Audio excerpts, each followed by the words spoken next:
Picture a treasure chamber deep within the sands of Egypt, glittering with artifacts of pure gold, a place where a single piece of jewelry was never just an accessory, but a key to the cosmos. What if the crowns worn by the pharaohs were more than just fashion? What if they were conduits of divine power, tools of ancient magic, and profound symbols of a world, so alien it boggles the modern mind? These objects were the very fabric of reality for the ancient Egyptians, woven with meaning and power that reached from the earthly realm into the heavens. This is the bizarre and magnificent world of Egyptian royal regalia, a world where every headdress, every scepter, and every amulet held a secret purpose far beyond mere decoration. We are about to journey together into the heart of this ancient splendor, exploring the most peculiar and awe-inspiring items ever worn by Egypt's god-kings. From crowns that physically merge the lands of Upper and Lower Egypt into a single, powerful statement, to protective collars inscribed with spells to ward off evil spirits, the wardrobe of a pharaoh was his arsenal. It was a collection of items designed not just to impress his subjects, but to command the forces of nature, commune with the gods, and ensure the continued existence of Maat, the sacred order of the universe itself. This was a reality where a piece of clothing could be a political statement, a magical talisman, and a theological doctrine all at once, so prepare to see these legendary artifacts in a completely new light. We're going to uncover the hidden stories behind these golden treasures, stories of power, magic, and a civilization that saw the universe in ways we can barely comprehend. This is more than a history lesson, it's an invitation to step into the mind of a pharaoh, to understand the weight of the crowns they bore and the immense responsibility they symbolized. It's a journey into the extraordinary, and it all begins with the very first and perhaps strangest emblem of kingship, and the most symbolic and visually striking example of this power is the very first crown a pharaoh would don, the Pschent. This was no simple hat. Look at any depiction of an Egyptian king in his full regalia, and you'll often see a single, bizarre headpiece that seems to be two crowns fused into one. That is the Pschent, the double crown of a unified Egypt. Its design was a physical map of the kingdom itself. Sitting snugly on the ruler's head was a tall, white, bulb-shaped crown known as the Hedjet, the crown of Upper Egypt, the narrow, fertile strip of land along the Nile River Valley, symbolized by the white lotus flower. Encasing the lower portion of this white crown was a red one, the Desret, with a distinctive curlicue protruding from its front. This represented Lower Egypt, the broad, sprawling delta region where the Nile fanned out to meet the Mediterranean Sea, a land associated with the papyrus plant and the red crown. Wearing the Pschent was a continuous, powerful declaration. It wasn't merely a fashion statement that the king ruled over both regions, it was a spiritual and political act of fusion. The pharaoh was the living embodiment of this union, the crucial bridge between the two lands. He was the one who maintained the delicate balance, ensuring that the distinct cultures, deities, and economies of the North and South worked in harmony rather than conflict. Every time he placed this double crown upon his head, he was shouldering the immense responsibility of holding the entire nation together. Think of the literal weight. While no actual Pschent crown has survived, likely crafted from precious metals, leather, and reeds, we can imagine its physical heft, but the metaphorical weight was infinitely greater. It was the weight of history, of millions of lives, and of a cosmic duty to uphold Maat against the ever-present threat of chaos and disunity. Visualize the scene on a temple wall, a towering pharaoh, carved in stone, wearing the brilliant white and red Pschent. He isn't just a man, he is the state personified. This image was propaganda of the most sacred kind, broadcast across the kingdom to remind every citizen, priest, and noble of the unbreakable power centered in their divine king. The crown transformed the man into a symbol of national identity, a walking, talking monument to the unity that made Egypt the most enduring civilization the world has ever known. This single piece of regalia carried a message that echoes down thousands of years, that true power lies not in division, but in a harmonious and unshakable whole. But if the Pschent was the crown of a unified nation, the Nemes headdress was the crown of the divine king himself, perhaps the most instantly recognizable piece of Egyptian regalia, immortalized in the solid gold mask of the boy King Tutankhamun. This striped headcloth is an icon. Yet its familiarity often obscures its profound and complex symbolism. This was not simply a piece of fabric draped over the head, it was a meticulously crafted artifact, a solar emblem woven with theological significance. Typically made from linen or sometimes leather, the material was often stiffened with gum arabic to hold its distinctive, rigid form. It encased the entire head, framing the face with two firm, flat panels known as lappets that fell forward over the shoulders, while a thick, braided tail descended down the back. Every single element of this design was deliberate and charged with meaning. The most striking feature, the bold stripes, were far more than a decorative pattern. They are widely believed to represent the rays of the sun, physically connecting the pharaoh's head, the seat of his power and intellect, to the life-giving energy of the sun god Ra.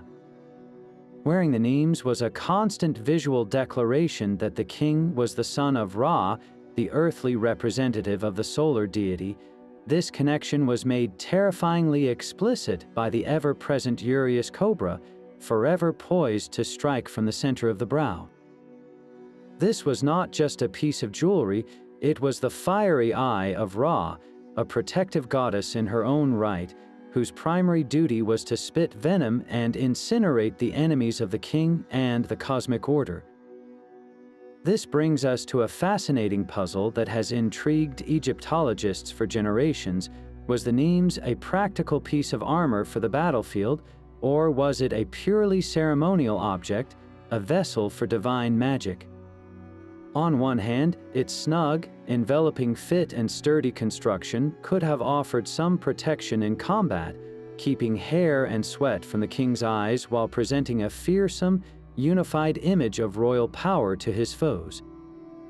Yet, the evidence leans heavily towards its role as a sacred, symbolic garment.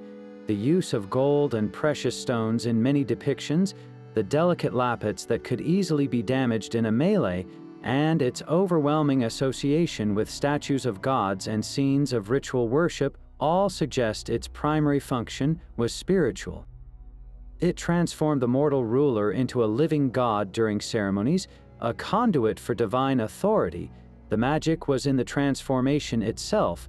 The moment the Nemes was placed upon his head, the man ceased to be merely a man and became a vessel for the power of the sun, charged with maintaining Maat through his rituals and his very presence. But the most active, almost alarmingly alive piece of the pharaoh's regalia was the one that seemed to watch you, unblinking, from his very brow, the Uraeus. This rearing cobra, eternally poised to strike from the center of every significant crown and headdress, was far more than a decorative emblem. It was a divine guardian, a weapon, and a separate, conscious entity bound to the king. Imagine a piece of jewelry that was believed to possess its own will, a supernatural sentry tasked with defending the throne not just through symbolism, but through literal, fiery action. This was the power of the Uraeus. Its primary function was protection of the most direct and violent kind. Inscriptions and myths describe the Uraeus as the Eye of Ra, a manifestation of the sun god's furious, vengeful aspect. When enemies, either human or supernatural, threatened the pharaoh or the order he represented, the cobra was said to come alive, spitting jets of divine fire to incinerate them on the spot. This wasn't a metaphor for royal authority. To the ancient Egyptian mind, It was a tangible, magical defense system. The king walked through the world with a living flame upon his forehead, a constant deterrent against chaos. This connected the Uraeus directly to the powerful goddess Wadjet, the patron deity of Lower Egypt. She was the Lady of Flame, a cobra goddess who served as the nation's protector. By wearing her likeness, the pharaoh incorporated her fierce, localized power into his own universal sovereignty, creating a layered shield of divine might. The materials chosen for these sacred objects were as significant as their form. A royal Uraeus wasn't a simple carving, it was a masterpiece of the goldsmith's and jeweler's art. Crafted from solid gold, it would often be inlaid with exquisite precision using semi-precious stones. The body might be textured with detailed scales, while the hood, flared in its iconic defensive posture, could be studded with carnelian for a fiery red hue or lapis lazuli for a deep, celestial blue. For less formal contexts, or perhaps for multiple copies used in different regalia, they were made from vibrant blue or green faience, a glazed ceramic that shimmered with the colors of life and rebirth. Regardless of the material, each Uraeus was created with the intention of housing a divine presence, its gleaming, unblinking eyes meant to project power and watchfulness. This leads to the most bizarre and fascinating aspect of the Uraeus, the widespread belief that it was a living entity. Egyptologists debate the extent of this belief, but numerous texts and stories suggest that the Uraeus was considered an independent actor. It wasn't just a tool the pharaoh controlled, it was a companion deity with its own agency. There are tales of the cobra acting on its own initiative to protect the kingdom, making decisions separate from the mortal king who wore it. This transforms the Uraeus from a symbol into a character in the drama of kingship. The pharaoh carried not just a crown, but a conscious protector, a fragment of a goddess fused to his very being. It was a constant visible reminder that the ruler was never truly alone. He was forever accompanied by a divine force poised to unleash cosmic retribution against any who would threaten the delicate balance of the world. Now consider a symbol so potent that even a female pharaoh had to strap it to her chin, the ceremonial false beard. In a civilization where cleanliness and a shaved face were the norm for the elite, the most powerful person in the kingdom was visually defined by a beard they did not naturally grow. This was the postage, a false beard, and it stands as one of the most bizarre and telling items in the royal wardrobe. It had nothing to do with personal style or masculinity in the everyday sense. Instead, this intricately crafted appendage was a direct, physical link to the divine. By wearing it, the pharaoh was visually aligning themselves with Osiris, the god of the afterlife, resurrection, and fertility, who is almost always depicted with a similarly styled beard. Osiris was the archetypal king of the dead, the first ruler of Egypt whose reign was restored after his murder, making him the ultimate symbol of legitimate, enduring power. To wear his beard was to claim a share of his eternal authority and his role as the great unifier and judge. The construction of this divine accessory was a serious and meticulous art. This was not a simple tuft of hair glued on, it was a tightly braided, often plaited piece that jutted straight out from the chin. For the most sacred ceremonies and in their tomb depictions, pharaohs were shown with beards made from the most precious materials imaginable: solid gold or electrum, a shimmering mix of gold and silver, sometimes inlaid with brilliant blue lapis lazuli or other semi-precious stones. These metallic beards would have glinted in the temple torchlight, a literal golden ray of divinity emanating from the ruler's face. For less formal, but still official, portraits and statues, the beard would be fashioned from real human hair, carefully plaited and stiffened with wax or resin. It was secured to the head by two thick cords that looped over the ears, a practical solution for an object that carried such an immense symbolic weight. The very act of strapping it on was a ritual, a conscious act of assuming a godly identity. This divine beard also created a clear visual hierarchy that everyone in ancient Egypt would have understood instantly. The style of the beard broadcast your status in the cosmos. The pharaoh's beard was always straight and narrow, a clean, severe line projecting from the chin.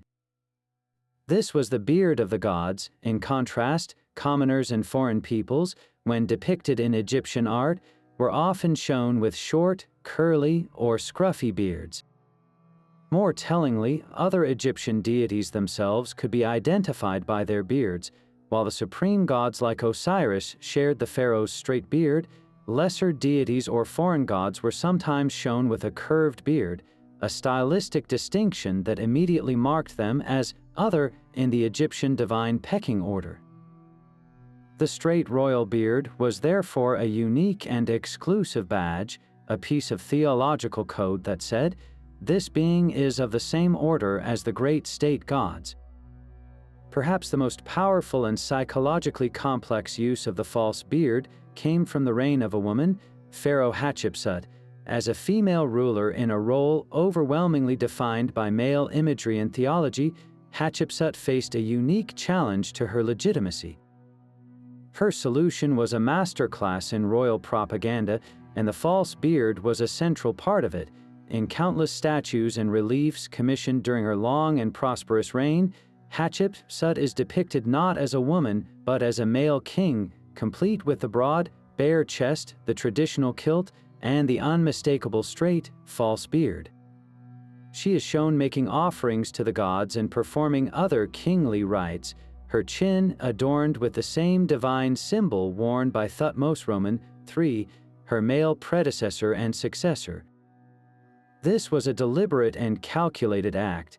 By adopting this overtly masculine divine symbol, she was transcending her biological gender to fully embody the masculine office of kingship. She wasn't just a woman acting as pharaoh. In the artistic and religious language of the state, she was the pharaoh, a divine entity operating within a pre-existing and unchangeable cosmic framework. The beard was her ultimate tool of legitimization, a visual argument that her power was not an anomaly but a fundamental part of the divine order she was sworn to protect. Yet another striking paradox of the pharaoh's regalia lies in the objects he held in his hands, the crook and the flail. While the crowns and headdresses connected the king to the gods, these two implements grounded him in the most fundamental duty of his office, the care and guidance of his people. They are perhaps the most humanizing symbols of royal power, born not in the celestial realm but in the dusty fields along the Nile. The crook, or heka, was the unmistakable tool of a shepherd, used to gently guide the flock, to hook a straying lamb by the leg and pull it back to safety, and to provide a steadying support for the shepherd himself. Its adoption as a royal scepter was a powerful metaphor. The pharaoh was the shepherd of Egypt, his people were his flock. His role was to guide, protect, and nurture them, ensuring they were safe from harm and led toward prosperity. This was the benevolent aspect of kingship, the promise of a ruler who would gently correct the wayward and provide for the needs of all. The flail, or nekhaka, presents a more enigmatic and complex picture. Its exact practical origin remains a subject of lively debate among Egyptologists. Some argue it evolved from a fly whisk, a tool used to keep biting insects away from the royal person and his sacred cattle, transforming a simple act of comfort into a symbol of the king's power to ward off all forms of irritation and chaos from the nation. Others see its roots in an agricultural threshing tool, a multi-tailed implement used to separate valuable grain from its inedible husk. This interpretation casts the pharaoh in the role of a divine judge, one who separates the righteous from the wicked, the productive from the useless, ensuring the continued bounty and moral purity of the land. This duality is central to understanding the flail's power. It represents the king's authority to punish, to maintain order, and to defend the nation from threats, both internal and external. Where the crook was about gentle guidance, the flail was about the necessary application of force. Together, these two objects presented a complete philosophy of governance. The crook in the king's right hand and the flail in his left communicated that a true leader must master both compassion and strength, mercy and justice. One cannot exist without the other. A shepherd who only guides but never protects his flock from predators will lose them, just as a ruler who only punishes without providing for his people will never earn their loyalty. This balanced ideology was so fundamental that it followed the pharaoh beyond death. In the most poignant and enduring images of Egyptian royalty, we see the mummified form of Osiris, the king of the afterlife, and the mortal pharaohs who joined him, eternally depicted with the crook and flail crossed over their chest. This posture was not one of idleness, it was a powerful declaration that the king's duty to shepherd and protect his people did not end with his mortal life. His authority and his responsibility were eternal, extending into the cosmos itself. The most breathtaking physical manifestations of these symbols were discovered in the tomb of Tutankhamun. There, resting with the young king, were exquisitely crafted crooks and flails made not of wood and rope, but of solid gold and brilliant blue faience.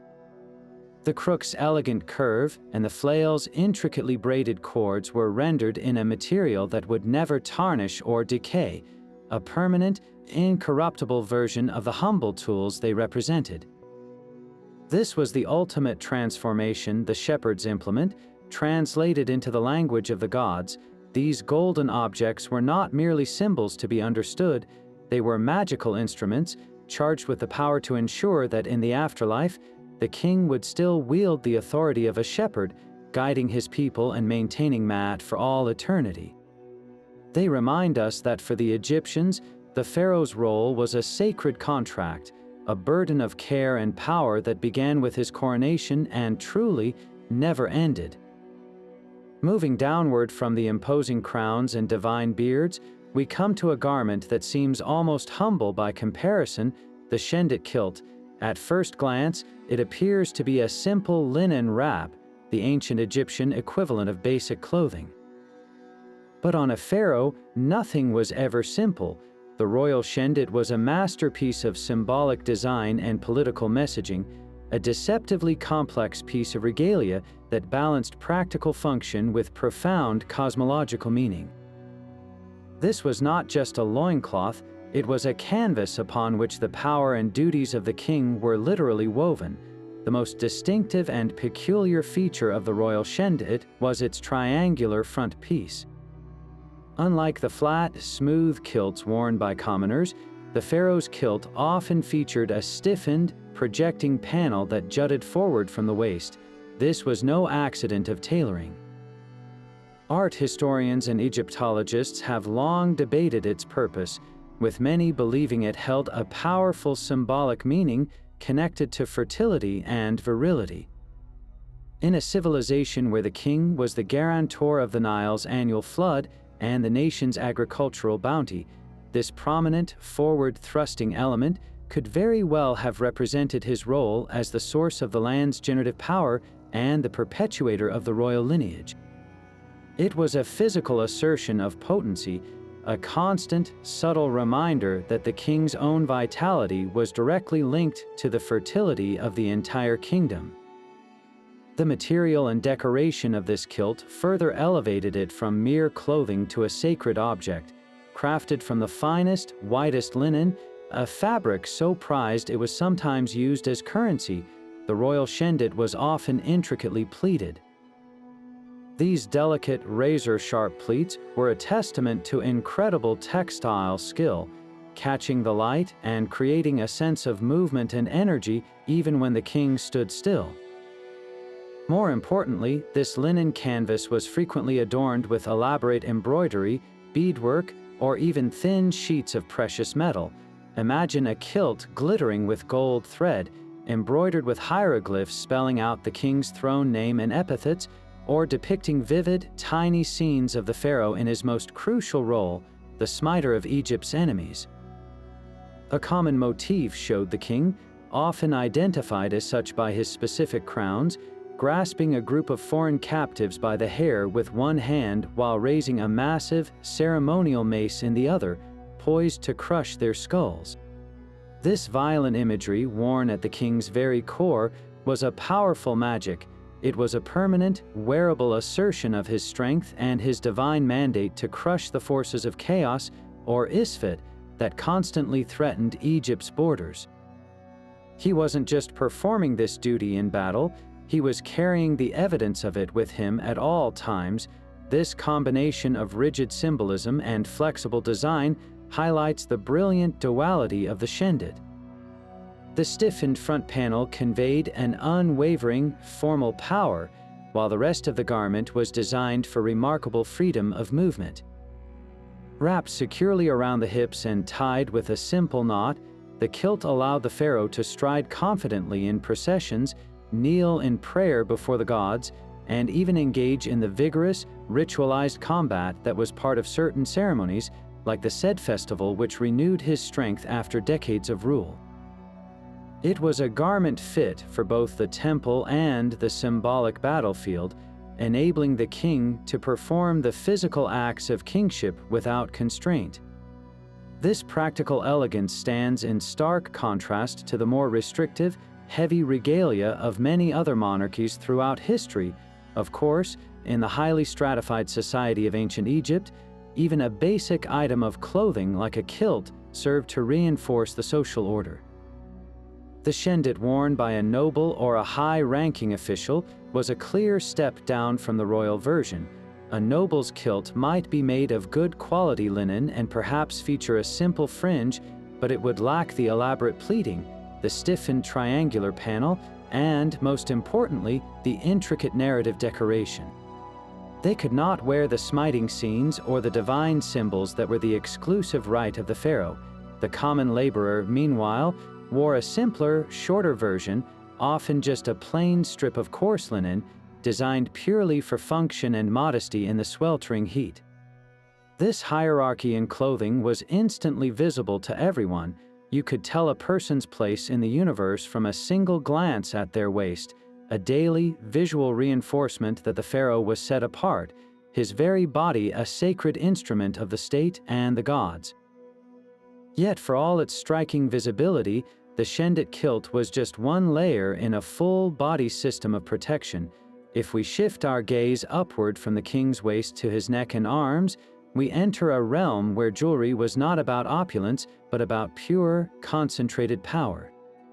This was the world of royal amuletic armor, a concept where every necklace, every bracelet, was a functional piece of magical defense, a shield against forces invisible to the naked eye. The most magnificent example of this is the wesek, the broad collar. Imagine a garment of light and color, so massive it draped from the collarbones to the sternum, composed of row upon row of meticulously strung beads, numbering in the thousands. From a distance, it might look like a simple, if extravagant, piece of finery, but up close, it reveals itself as a shimmering, vibrating wall of protection. The very design, with its concentric rows of beads, is believed to have mimicked the radiating petals of a flower, a symbol of life and rebirth, creating a barrier that evil spirits and malevolent magic could not penetrate. Wearing the wesek was like wrapping oneself in a permanent, sacred force field. The power of these collars, and indeed all royal jewelry, was profoundly tied to the specific materials used. The ancient Egyptians saw color and substance as inherently magical. A deep blue lapis lazuli was not just a beautiful stone, it was a piece of the night sky, a fragment of the heavens containing the power of the cosmic gods. Turquoise, with its vibrant blue-green hue, was the color of joy and rebirth, intimately connected to deities like Hathor, the goddess of love and music. Then there was carnelian, a rich, opaque red stone the color of blood. This was not a symbol of violence, but of life itself, specifically the life-giving blood of the goddess Isis, who used her powerful magic to resurrect her husband Osiris. When a pharaoh wore a collar inlaid with carnelian, he was invoking the ultimate protective magic of Isis, the divine mother and sorceress, to shield him from harm and ensure his vitality. Gold, the flesh of the gods, was the ultimate material. It was incorruptible, eternal, and divine. A king clad in heavy gold jewelry was literally encasing his mortal body in the substance of the deities, temporarily transforming his physical form into something more resilient and sacred.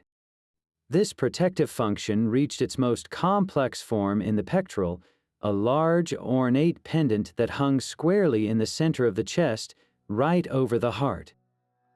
These were not simple lockets, they were miniature temples or epic storyboards crafted from gold and precious stones. A typical royal pectoral might depict a central scene, such as a falcon representing the god Horus clutching shenrings, symbols of eternity, in its talons, flanked by two cobras wearing the crowns of Upper and Lower Egypt. Every element in this tiny tableau was a spell. The falcon was the king's own divine protector, Horus. The cobras were the twin Uraeus, doubling the firepower against enemies. The hieroglyphs around the edge often spelled out the king's throne name, but they were more than just text. Written words in this context were believed to manifest their meaning. So a glyph for life or stability placed over the heart was actively casting a spell for those very things. This dense concentration of symbols created a focal point of immense magical energy guarding the most vital organ, the seat of intelligence, emotion, and will, from spiritual corruption and physical attack. Extending this defense to the limbs were the elaborate armlets, bracelets, and anklets the pharaoh wore. These were far more than decorative bangles. A heavy gold bracelet in the form of a coiled cobra was not just a representation of a Uraeus, it was an extension of it, a mobile guardian for the king's wrist. Wide, rigid armlets, often made of gold and inlaid with a mosaic of colored stones forming the image of a protective deity like the vulture goddess Nekhbit, served as armored vambraces for the spirit. Even anklets with their chimes of gold and faience had a purpose. Their gentle, rhythmic sound as the king walked was believed to have an apotropaic effect. The pleasant noise was thought to drive away malevolent spirits who loathed harmony and order. Every part of the royal body, from head to toe, was encased in this symphony of protective magic.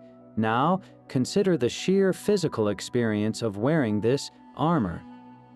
During a major state ceremony or a religious festival, a pharaoh would be laden with the Pschent or Nemes headdress, a heavy golden beard, a broad collar that could weigh several pounds, multiple pectorals, pairs of thick armlets and bracelets, rings on his fingers, and a heavily adorned Shendyt kilt. The total weight of gold, lapis, carnelian, and turquoise could easily exceed 20 or 30 pounds. He would have been literally weighed down by the burden of kingship, moving with a slow, deliberate, and majestic gait imposed by the immense physical load. This was not an accident. The overwhelming weight was a constant, tangible reminder of the colossal responsibility he carried. He was not just a man wearing fancy clothes, he was the central pillar of the universe, armored in divine magic and bearing the physical and metaphysical weight of an entire civilization's survival. Every step was a ritual, every gesture a sacred act, performed under the glorious, crushing weight of eternity itself. Yet another crown stands apart in the pharaoh's collection, one that conveys not just divine authority but raw, kinetic power, the Khepresh, often called the blue crown or the war crown. Where the Pschent was a map of the kingdom and the Nemes a ray of the sun, the Khepresh was something far more dynamic, a helmet.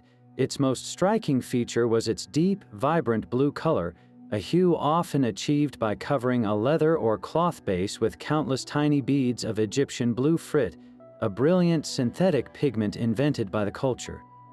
This blue background was then studded with a pattern of raised golden discs, creating a stunning visual of a starlit night sky wrapped around the royal head, all crowned, of course, by the ever-watchful Uraeus cobra at the brow.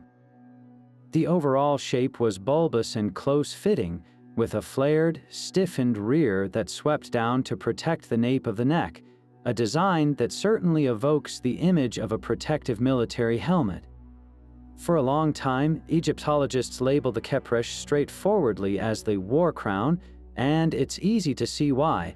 The most dramatic artistic depictions from the New Kingdom show legendary warrior pharaohs like Ramesses the Great and Thutmose Roman III wearing the blue crown while standing in their speeding chariots, drawing their bows against the Hittites or Nubians. These are images of a king in his most active, martial role, and the Khepresh is his defining headgear. This has led to the popular assumption that this was the crown a pharaoh physically wore into combat. However, a deeper look reveals a more complex reality, sparking a modern debate. While it certainly symbolized military might, the actual practicality of the Khepresh in the heat of battle is questionable. A crown beaded with fragile frit and decorated with gold, even if built on a sturdy leather cap, would have been a significant liability in a brutal melee. It could shatter, be knocked askew, or simply make the king an even more glittering target. This has led many scholars to argue that its primary use was not for physical protection on the battlefield, but for psychological and political warfare, worn during triumphal processions, state appearances, and specific rituals following a military victory. The true power of the Khepresh, therefore, likely resided in its potent role as a tool of royal propaganda. When a pharaoh appeared before his people or his defeated enemies wearing this dazzling blue helmet, he was broadcasting a very specific message. He was the unstoppable warrior king, the embodiment of the state's military strength. The crown itself became a symbol of a campaign already won, a piece of theater designed to inspire loyalty in his subjects and fear in his adversaries. Its use was not confined to war. It was also worn during important religious ceremonies, particularly the Hemhem festival, which was intended to renew the king's strength and vitality after 30 years of rule. This connection to ritual renewal provides a crucial clue to the crown's deeper, more mystical meaning, which is tied directly to its extraordinary color. That distinctive blue was not merely a decorative choice. In the Egyptian worldview, color was deeply symbolic, and the blue of the Khepresh was intimately linked to the celestial cycle of the sun god, Ra. Each night, Ra was believed to journey through the dark, watery underworld, the realm of the god Nun, facing chaos and danger before being triumphantly reborn at dawn. The blue of the crown is thought to represent this nocturnal, aquatic realm, not the blue of the daytime sky, but the deep, fertile blue of the primeval waters. By wearing this color, the pharaoh was aligning himself with this cycle of death and rebirth. He was proclaiming that, like Ra, he would inevitably emerge victorious from any conflict, any brush with chaos. The golden discs dotting the blue field could then be seen as the stars in this nocturnal sky, or even as the regenerating sun itself, ensuring that the theme of cyclical victory was woven into the very fabric of the crown. So, when we see a monumental statue of Ramesses Roman II wearing the Khepresh, we are not just looking at a king dressed for war. We are witnessing a multi-layered statement. He is the commander-in-chief, the triumphant hero returning from the frontier. He is the living god, participating in the eternal solar cycle of death and resurrection. And he is the master propagandist, using his regalia to project an image of invincibility that would cement his legacy for millennia. The Khepresh was less a piece of armor for the body and more a shield for the ideology of kingship, a brilliant blue symbol of the pharaoh's power to confront chaos and always emerge reborn and victorious.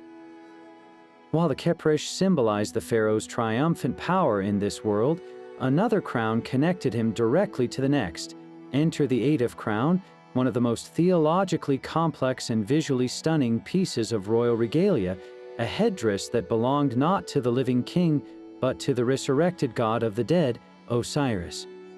To see this crown is to look upon the very essence of eternal life and divine kingship beyond the grave. Its design is an intricate puzzle of symbols, each piece telling a part of the story of death and rebirth. At its core, the Adif is built upon the familiar headdress, the tall, white, bulb-shaped crown of Upper Egypt, representing the pure, untainted power of the southern kingdom. But this foundation is then transformed into something far more mystical by the additions flanking it. Sprouting from either side of this white crown are two magnificent, curling red ostrich feathers. These are not mere decoration, they are central to the crown's profound meaning, symbolizing the core principles of Maat herself: truth, justice, and cosmic order. In the Egyptian conception of the afterlife, one's heart was weighed against the feather of Maat. To wear these feathers was to physically embody these divine principles, declaring the king's soul to be as light and pure as the feather, justified and true. The feathers carried another, even more vital, layer of symbolism. They represented the very breath of life. In the hot, still air of the desert, a breeze was a gift, a sensation of coolness and vitality. For a culture that placed immense importance on the rituals of opening the mouth to restore a mummy's senses for the afterlife, the concept of breath was synonymous with life itself. These two great ostrich feathers, therefore, were not static emblems. They were the gentle, sustaining winds that would fill the king's lungs in the world to come, the divine breath of Osiris that ensured his eternal animation. This connects to a powerful myth where the god Shu, the personification of air, used ostrich feathers as his emblem. By wearing the Adif, the pharaoh was invoking this life-giving force, ensuring his own resurrection and continued existence in the field of reeds. Wrapping around the base of this entire structure, often seen curving gracefully between the white crown and the red feathers, is a pair of tightly coiled ram's horns. This addition injects a potent dose of raw, generative power into the crown's symbolism. The ram was an animal sacred to several creator gods, most notably Khepresh, who is believed to have fashioned humanity on his potter's wheel. The ram's horns symbolized immense strength, fierce protective energy, and, most importantly, fertility. This was not just agricultural fertility for the fields, but the fertility of the king's own legacy and his ability to be spiritually reborn.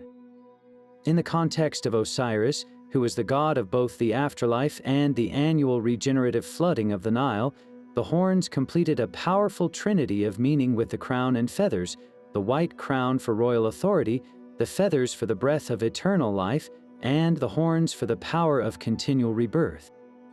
Together, they created a single, cohesive statement about the nature of existence beyond death. Given its deep Osirian connections, a living pharaoh would not wear the Adif crown during his daily governance or even in most public ceremonies. Its use was reserved for moments of high ritual significance, specifically those ceremonies that dealt with the transition between life and death, or the renewal of the king's own divine power. The most important of these was the Hemhem festival, the Jubilee celebration held after 30 years of a king's rule to magically restore his vitality and reconfirm his right to rule. During these complex rites, the pharaoh would perform symbolic runs and make offerings to the gods while wearing various crowns, and the Adif was almost certainly part of this ritual wardrobe. By donning it, he was temporarily aligning himself with the resurrected Osiris, demonstrating that his own power was cyclical and renewable, capable of being refreshed and strengthened just as the god of the dead was eternally reborn. He was also connecting with his own eventual destiny, performing the rituals he would need to master in the afterlife while he was still alive and in power. Furthermore, the Adif crown was intrinsically linked to the concept of divine judgment. Since Osiris presided over the Hall of Judgment where the dead were weighed, the pharaoh wearing the Adif was visually preparing for his own ultimate trial. He was proclaiming his adherence to Ma'at throughout his reign and his confidence in a positive verdict before the lords of the afterlife. This transforms the Adif from a simple piece of ritual attire into a profound theological tool. It was a crown of preparation, of transition, and of ultimate justification. It served as a bridge between the king's earthly duties and his eternal fate, a constant reminder that his most important audience was not his living subjects, but the gods who would welcome him after death. The sheer visual weight of the Adif, with its tall central form, sweeping feathers, and coiling horns, must have been immense, but its metaphysical weight, the burden of ensuring one's own soul was worthy of eternity, was infinitely greater. But beyond the gleaming metals and woven linens, there existed a more primal, almost visceral layer to the pharaoh's regalia, a connection to the raw, untamed power of the animal kingdom. Imagine the scene: a king adorned in the purest gold, standing in a temple of polished stone, and draped over his shoulders the sleek, spotted pelt of a leopard. This was not a contradiction, it was a profound statement. In the midst of their highly ordered civilization, the Egyptians recognized a fundamental truth that brute, natural force was a necessary component of sovereignty. Wearing the skin of the most formidable predators was a way to literally cloak themselves in that ferocity, to absorb the leopard's stealth, the lion's courage, and the bull's indomitable strength. This practice takes us from the celestial symbolism of the crowns down to the earth, to the very instincts of survival and dominance that underpinned the throne. The leopard skin, with its distinctive dark rosettes on a tawny background, held a particularly sacred and specific role. It was the signature garment of the Sem priest, a high-ranking religious official whose most crucial duty was performing the opening of the mouth ceremony. This ritual was the ancient Egyptian equivalent of a cosmic reboot. It was performed on the mummies of the deceased and on the statues of the gods to magically restore their senses: sight, hearing, smell, and, most importantly, taste and speech, allowing them to receive offerings and interact with the living world. So why would the priest conducting this delicate, magical operation wear the skin of a deadly hunter? The connection is brilliantly symbolic. The leopard was a creature of transitions. It was at home both on the ground and in the trees, moving seamlessly between realms. In the same way, the Sem priest, draped in its skin, was acting as a mediator between the world of the living and the world of the dead, or the divine. He was channeling a potent, liminal power to force open the mouth of the deceased, an act that required a spiritual ferocity matching the leopard's physical prowess. When a pharaoh was depicted wearing this skin, he was asserting his role as the ultimate high priest of Egypt, a being capable of performing the most sacred rites and commanding the thresholds between life and death. The power of the lion, however, was far more direct and political. While the leopard skin had its ceremonial specificity, the lion's pelt was a universal emblem of sovereign might. The lion was revered as the ultimate apex predator, the lord of the two lands, long before the title was adopted by the pharaohs themselves. Its image was synonymous with uncontrollable power, majesty, and the terrifying ability to defend its territory. By draping a lion's skin over his shoulders, the king was making an unambiguous declaration: he possessed the heart of a lion, he was the nation's protector, its fiercest defender against any threat, whether from invading armies or the chaotic forces of nature. This imagery was especially potent in a military context. A pharaoh shown in a lion skin was projecting an image of invincible strength to his troops and his enemies, suggesting that his rage in battle would be as swift and decisive as a lion's charge. This was not just about wearing an animal, it was about a complete transference of essence, where the king temporarily shed his humanity to become the embodiment of the wild's most formidable ruler. Perhaps the most bizarre and enduring vestige of this animalistic power, one that persisted for thousands of years, was the bull's tail, Attached to the back of the king's kilt, this swinging, seemingly out-of-place appendage is a startling detail on an otherwise immaculately groomed and adorned ruler. Its origins stretch back to the very dawn of Egyptian history, to the pre-dynastic period when tribal chieftains likely wore the actual tails of powerful animals as trophies of their hunting skill and physical dominance. This practice was so deeply rooted in the concept of leadership that it was carried straight into the sophisticated court of the pharaohs. The tail became a formal, stylized part of the royal costume, often crafted from precious materials, but always mimicking the organic shape of its original inspiration. It was a direct link to a time before crowns and scepters, when a leader's authority was demonstrated through sheer brute force and virility. The choice of a bull's tail was exceptionally deliberate. In the Egyptian worldview, the bull was the ultimate symbol of unbridled potency and fertility. Gods like Apis were manifest as living bulls, seen as avatars of creation and strength. The pharaoh himself was often referred to as the strong bull of his mother, a title that emphasized his role in continuing the royal lineage and his explosive, dynamic power. The tail swinging behind him as he walked was a constant rhythmic reminder of this vitality. It was a symbol that operated on multiple levels. It spoke of physical might, the power to crush enemies, of sexual potency, the ability to produce heirs and ensure dynastic continuity, and of agricultural bounty, connecting the king's life force to the fertility of the land itself. This strange object, so simple in its form, carried the weight of the kingdom's very survival on its tasseled end. Together, the animal skins and the bull's tail reveal a crucial duality in the Egyptian concept of kingship. The pharaoh was the pinnacle of human civilization, the administrator of a complex bureaucracy, and the officiant of high theology. Yet, he was also expected to tap into a more ancient, primal source of authority. He had to be both the refined priest in the leopard skin and the fearsome warrior in the lion's pelt, both the statesman in the golden wesek collar and the fertile, strong bull with the tail swinging from his belt.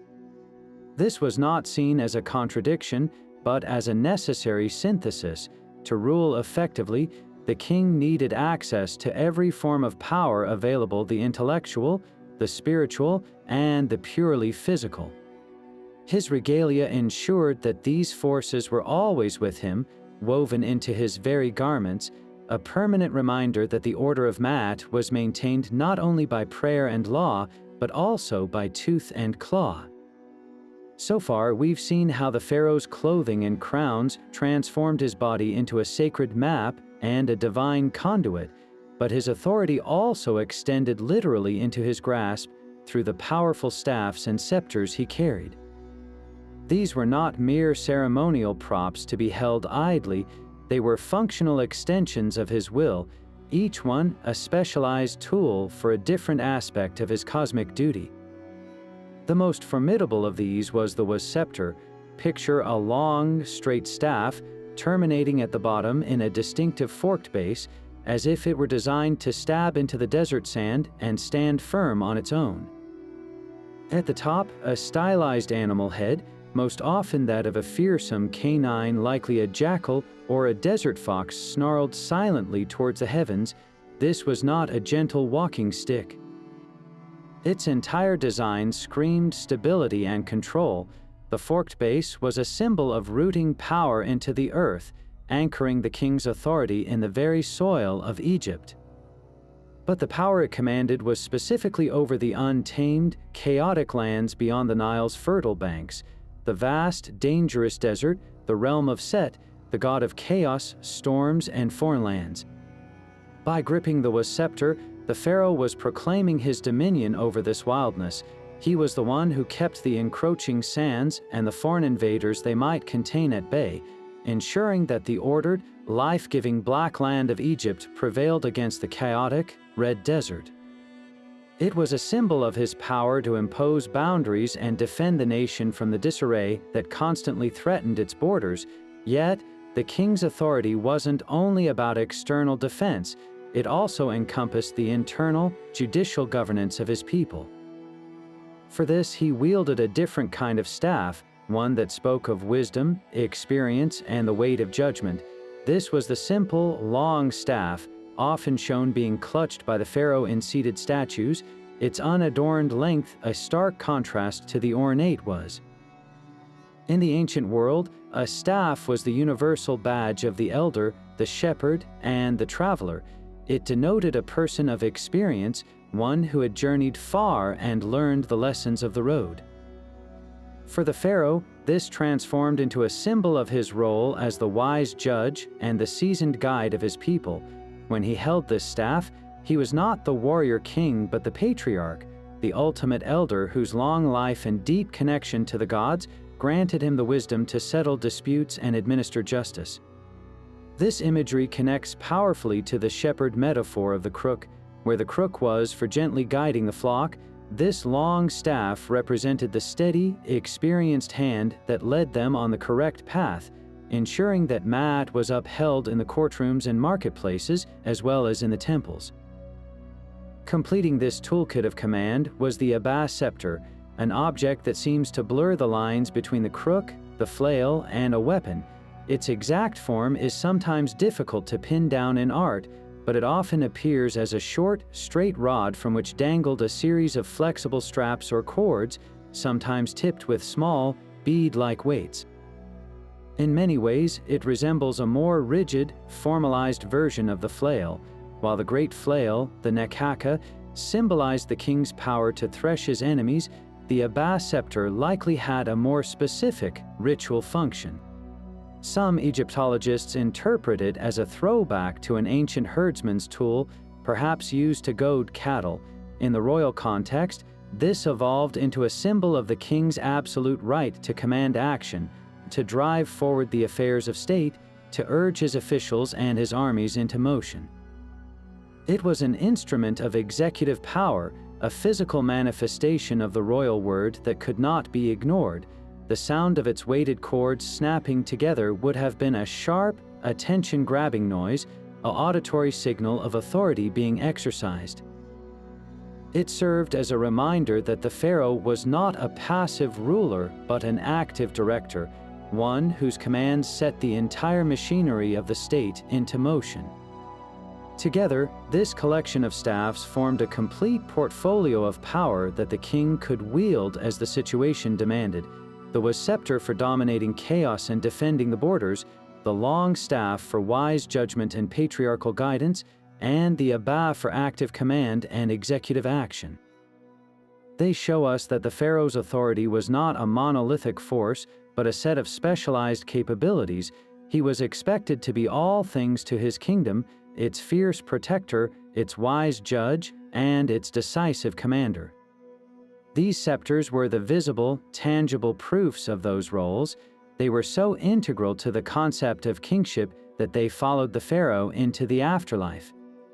In the tomb of the young King Tutankhamun, no less than 8 scepters were found, carefully placed alongside his mummy to ensure that even in death, he could wield the power to keep cosmic chaos at bay and command respect in the Hall of Osiris.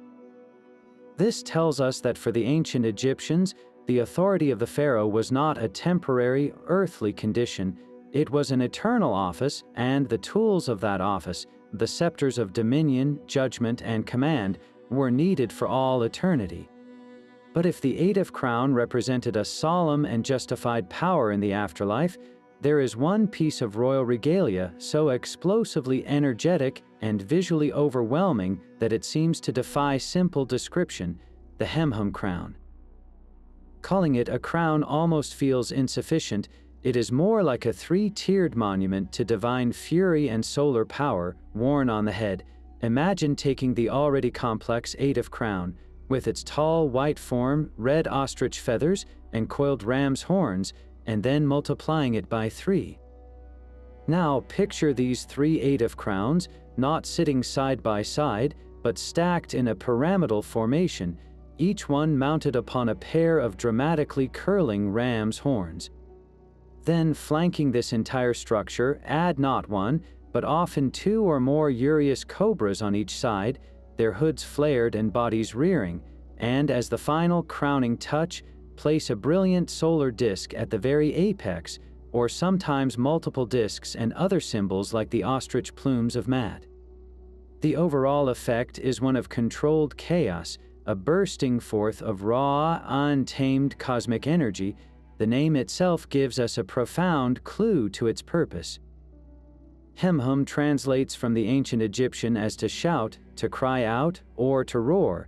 This is not a quiet, subtle power, it is a crown of proclamation, of a victory so absolute that it must be screamed to the heavens. This shouting is not a sound made with a human voice, but a visual roar of triumphant, radiant light. It is the embodiment of a king at the absolute peak of his divine potential, unleashing a blast of solar energy so intense it incinerates all forms of chaos and darkness. While the Khepresh crown symbolized the pharaoh's martial victory, the Hemhem represents a more profound, cosmic triumph. It is the visual equivalent of the sun god Ra at the moment of his most fierce and potent dawn, having just defeated the serpent of chaos, Apophis, in the underworld and roaring back into the sky. This interpretation of the crown as a superweapon against chaos is reinforced by its specific components. The ram's horns, which we saw on the Adolf crown symbolizing fertility and power, are amplified here. Rams were sacred to powerful creator gods like Khepresh, but also to the solar deity Amun-Ra, who is sometimes depicted as a ram. In the Hemhem crown, the horns act as a base and a power source for each of the three Adolf crowns, suggesting a threefold amplification of creative, generative, and protective force. The multiple Uraeus cobras transform the crown into a veritable battery of divine defense. Each cobra is the eye of Ra, a goddess capable of spitting fire. Having 4, 6, or even more of them surrounding the central structure turns the crown into an impenetrable fortress of flaming retribution, a 360-degree defense system against any spiritual or physical enemy. The solar disk at the top seals the deal, identifying the entire assembly not just with kingship, but with the ultimate source of light, life, and order in the universe. Given its immense, almost overwhelming power, it is no surprise that the Hemhem crown is exceptionally rare in pharaonic art. A living king did not wear this crown for daily governance or even for standard temple rituals. Its appearance was reserved for moments of supreme symbolic importance, often in a highly specific context, the iconography of the king as a child. We see this most famously in the artifacts of the boy King Tutankhamun. On a beautifully painted chest from his tomb, the young pharaoh is depicted standing in a red boat, hunting amidst a marsh filled with birds. He is shown wearing the Hemhem crown. This scene is far more than a simple depiction of a royal pastime. In Egyptian artistic language, this is a powerful metaphor for the king's role in trampling chaos, represented by the disorganized wildlife of the marshes and imposing order. By showing the child king performing this act while wearing the Hemhem, the artists were making a bold theological statement. They were asserting that despite his youth and physical vulnerability, Tutankhamun was imbued with the full, roaring, solar power of kingship from the moment he ascended the throne. The crown compensates for his youth, visually granting him the supercharged divine energy needed to rule effectively. This connection to childhood and solar rebirth points to the Hemhem's deepest function in rituals of renewal and eternal life. The crown is intimately associated with the concept of the king as the child son god, a deity known as Nefertum or Harpocrates in his youthful form. This child god represented the first newborn son of each day, a symbol of perpetual renewal and fresh beginnings. By wearing the Hemhem, a pharaoh was aligning himself with this potent, cyclical force. He was declaring his ability to be spiritually reborn each day, to constantly renew his own power and, by extension, the vitality of all Egypt. This is why the crown appears so frequently in a funerary context, painted on coffins or carved into tomb walls. For the deceased king, the Hemhem was not a symbol of earthly rule, but a magical tool for the afterlife.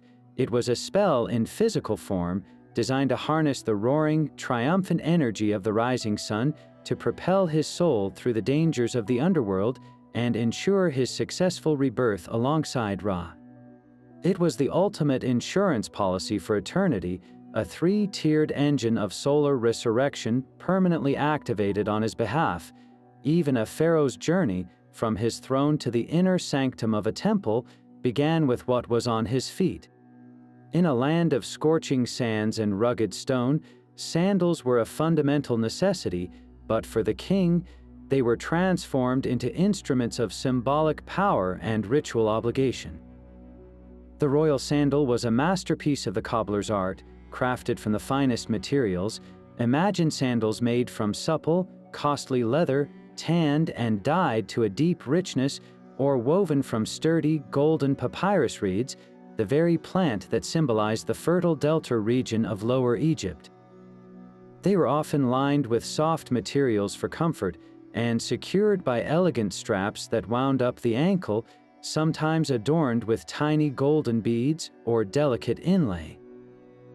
Yet the most profound and bizarre aspect of these sandals was hidden from view, reserved solely for the underside of the pharaoh's foot and the ground he deemed unworthy. This hidden power was a form of magical warfare. It was common practice for the soles of the royal sandals to be decorated with intricate illustrations of the king's traditional enemies. Picture the pharaoh taking a step, and with that simple, everyday motion, his foot would press down onto a detailed image of a Nubian archer, a Libyan chieftain, or a Syrian warrior, their figures bound and helpless beneath his sole. These were not generic symbols, they were often specific, recognizable representations of the 9 traditional bows, a collective term for all the foreign peoples who threatened Egypt's borders. With every step he took through his palace or across the parade ground, the king was performing a continuous, active ritual. He was symbolically trampling the forces of chaos, or Isfet, underfoot, grinding them into the dust. This was a powerful piece of permanent, low-intensity magic, a constant reaffirmation of his role as the defender of Mad. He didn't need to be on a battlefield to conquer his foes. He could subdue them simply by walking through his day, turning his most mundane activity into an act of divine kingship. Yet, this very act of trampling also created a problem of profound spiritual contamination. If the soles of the sandals were in constant contact with images of chaos and foreign impurity, then the sandals themselves became vessels of that defilement. This belief led to one of the most critical and widespread ritual practices in ancient Egypt, the removal of footwear before entering a sacred space. For a priest about to approach the statue of a god in its dark, holy shrine, or for the pharaoh himself entering a temple to make an offering, sandals were strictly forbidden. The logic was one of absolute purity. You could not bring the dust of the outside world, a dust metaphorically polluted by the images of enemies crushed underfoot, into the pristine, perfect realm of the divine. The temple was a mirror of the cosmic order, and any introduction of chaos, even in symbolic form, was a dangerous desecration. This practice is famously illustrated in the biblical story of Moses and the burning bush, where God commands him, "Take off your sandals, for the place where you are standing is holy ground." This was not a unique Judeo-Christian concept. It was a standard principle of ritual purity understood throughout the ancient Near East, and one the Egyptians practiced with meticulous care. Sandals were considered inherently unclean.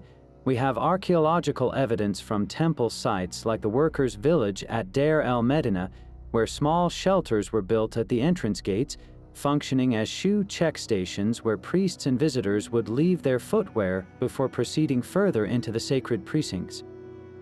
For the pharaoh, the act of removing his sandals was a profound gesture of submission. It was a moment where the all-powerful ruler, the smiter of enemies, had to humble himself, shedding the instrument of his own symbolic power to stand, vulnerable and pure, before a greater authority.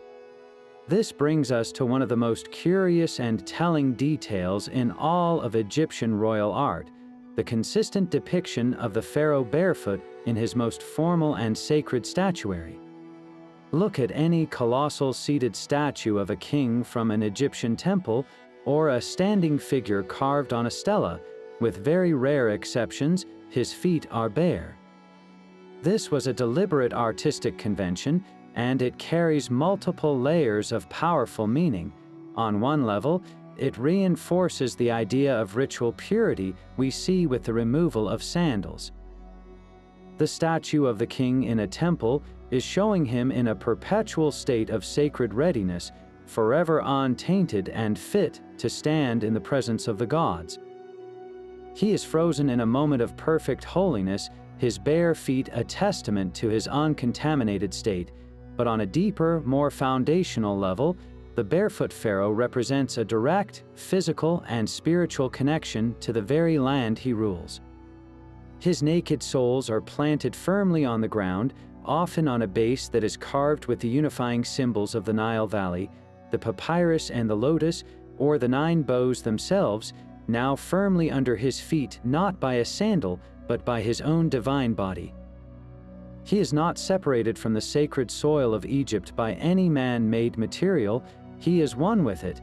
He draws his power and his legitimacy directly from the black, fertile earth of the Nile, the black land of Kemet that gave the civilization its name. In these statues, the king is not just a ruler, he is an extension of the land itself, a human manifestation of its life, giving power and enduring stability. The absence of sandals becomes a powerful presence, the presence of a king so fundamentally connected to his kingdom that he needs no intermediary, no layer of leather or papyrus between his skin and the soul of Egypt. Yet another layer of this sacred regalia was not worn, but applied directly to the skin, a layer of divine scent and sight that transformed the pharaoh's very body into a perfumed and painted idol. In a civilization where cleanliness was next to godliness, cosmetics were far more than vanity. They were essential tools of protection, power, and profound spiritual connection. The most iconic example, seen on every statue and every mummy mask, is the dramatic almond-shaped eye, heavily outlined in black coal. This was not the fashion statement of a monarch concerned with his appearance. It was a multifunctional, practical, and deeply symbolic act. On the most basic, physical level, the thick black lines of coal, made from finely ground galena ore, served as a potent shield against the harsh Egyptian environment. The dark pigment absorbed the blinding glare of the sun, reducing reflection off the desert sands and functioning like the black grease paint used by modern athletes. Furthermore, the coal was often mixed with medicinal ingredients, and modern scientific studies have shown that the lead-based compounds can actually stimulate the production of nitric oxide in the skin, which helps the immune system fight off the very bacterial infections that cause conjunctivitis and other common eye ailments in a river valley climate. The Egyptians, through observation and tradition, had stumbled upon a powerful prophylactic, turning their cosmetic into a daily medicine, but the true power of the coal-rimmed eye was theological. This dramatic, extended line was designed to mimic the unmistakable eye markings of the peregrine falcon, the sacred animal of the sky god Horus. In myth, Horus lost an eye in a fierce battle with his uncle Set, the god of chaos. The eye was later restored by the god Thoth, becoming the legendary Udjat eye, or the Sound One, a universal symbol of wholeness, protection, and royal power. By painting their own eyes in this specific style, the pharaohs were proclaiming themselves the living embodiment of Horus. They were asserting that their gaze was as sharp and far-seeing as the falcon's, capable of surveying the entire kingdom from a divine perspective. More than that, they were claiming the protective, healing power of the restored Ujat-I for themselves. Their vision was not merely human, it was a divine instrument of order, forever watching for the first sign of chaos and ready to strike it down. When a subject looked into the coal-lined eyes of their king, they were not meeting the gaze of a man, but the piercing, all-seeing stare of a god. Beyond the protection of sight was the anointing of scent, an even more direct way to bridge the gap between the human and the divine. For the ancient Egyptians, the sense of smell was a direct pathway to the sacred. They believed that the sweet, resinous aromas that pleased humans were also the very sustenance of the gods. In temple rituals, priests would burn precious incense, the smoke carrying prayers and offerings up to the heavens. This belief extended to the divine person of the pharaoh himself. The elaborate perfumes and unguents with which he was anointed were not merely for personal freshness in the heat, they were considered the literal sweat of the gods. Think of the most divine substances known to them: frankincense and myrrh, exotic resins painstakingly imported from the distant land of Punt. These were not just fragrant, they were the solidified essence of divinity. When skilled perfumers compounded them with local ingredients like lotus flower, lily, and cinnamon into thick, unctuous oils and fatty salves, they were creating a potent, wearable theology.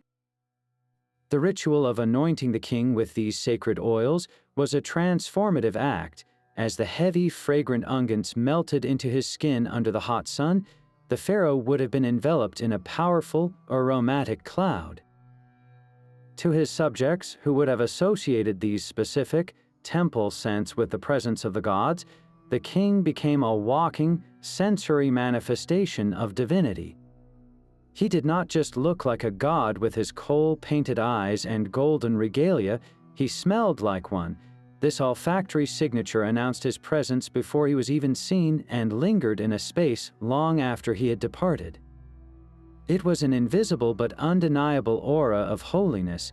In a culture that prized Ma'at or cosmic order, foul odors were associated with decay, chaos, and the evil god Set.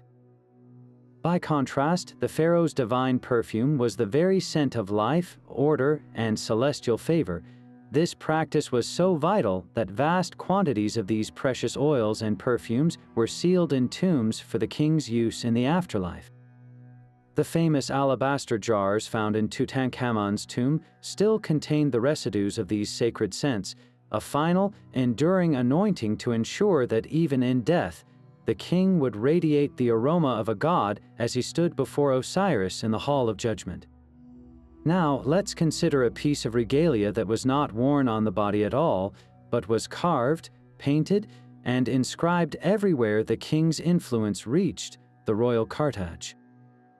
Picture an elongated oval loop, a kind of magical rope tied at the bottom, enclosing the most important words in the kingdom: the pharaoh's throne name and birth name. This was not a mere decorative frame or a simple name tag. To the Egyptian mind, a name was not just a label, it was an essential component of a person's very soul, their identity and power echoing through eternity. If a name was forgotten, damaged, or destroyed, the being it belonged to could cease to exist in the afterlife, suffering a true spiritual death. The cartage was a brilliant, elegant solution to this terrifying existential threat. It was a protective amulet in architectural form, a magical barrier designed to shield the king's name and, by extension, his eternal essence from harm, obscurity, and the forces of chaos. This protective loop was an icon of stability in a world obsessed with eternity. Its shape is believed to have derived from the Egyptian word for encircle, and that's precisely what it did. It created a bounded, sacred space, a miniaturized version of the universe itself, with the royal name sitting securely at its center, protected from the formless void that surrounded the ordered world of Ma'at. You can see this symbolism echoed in the Ouroboros, the serpent eating its own tail, which represented cyclical time and the endless circuit of the sun. The cartouche served a similar purpose for the king's identity, making it timeless and impervious. This is why it was engraved with such care and prominence on everything from the vast surfaces of towering obelisks and temple walls down to the most intimate of personal items.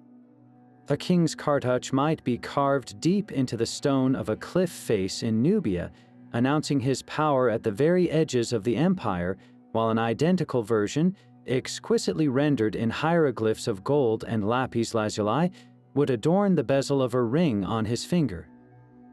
Wherever the name appeared, the cartouche was there, a constant, magical assertion of his enduring presence and authority.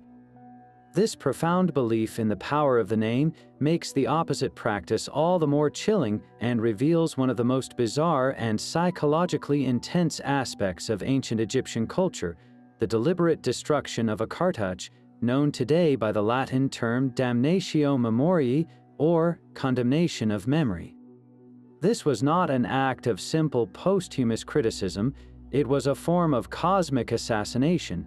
If protecting a name ensured eternal life, then systematically erasing it was an attempt to commit total spiritual murder.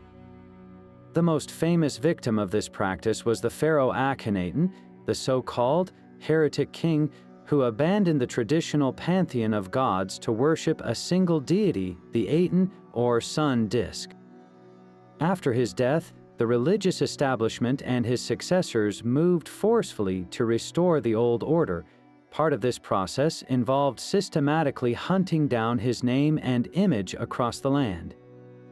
Artisans were sent into the temples Akhenaten had built, their chisels carefully seeking out every oval that contained his name. They didn't just scratch it out, they meticulously chiseled the hieroglyphs from the stone, leaving behind smooth, blank ovals, ghostly silhouettes of a king who was being forcibly removed from history. The intent behind this eradication was brutally logical. By destroying the cartouche, they were breaking the magical loop of protection. They were severing the king's name from its sacred container, exposing it to oblivion and preventing his ka, or spiritual double, from receiving offerings or continuing its existence. It was believed that without a name to answer to, the pharaoh's soul would be unable to navigate the afterlife, becoming a lost, anonymous ghost forever. This practice was not reserved solely for heretics. It could be applied to any ruler who fell out of favor, whose reign was seen as a period of chaos that needed to be ritually undone.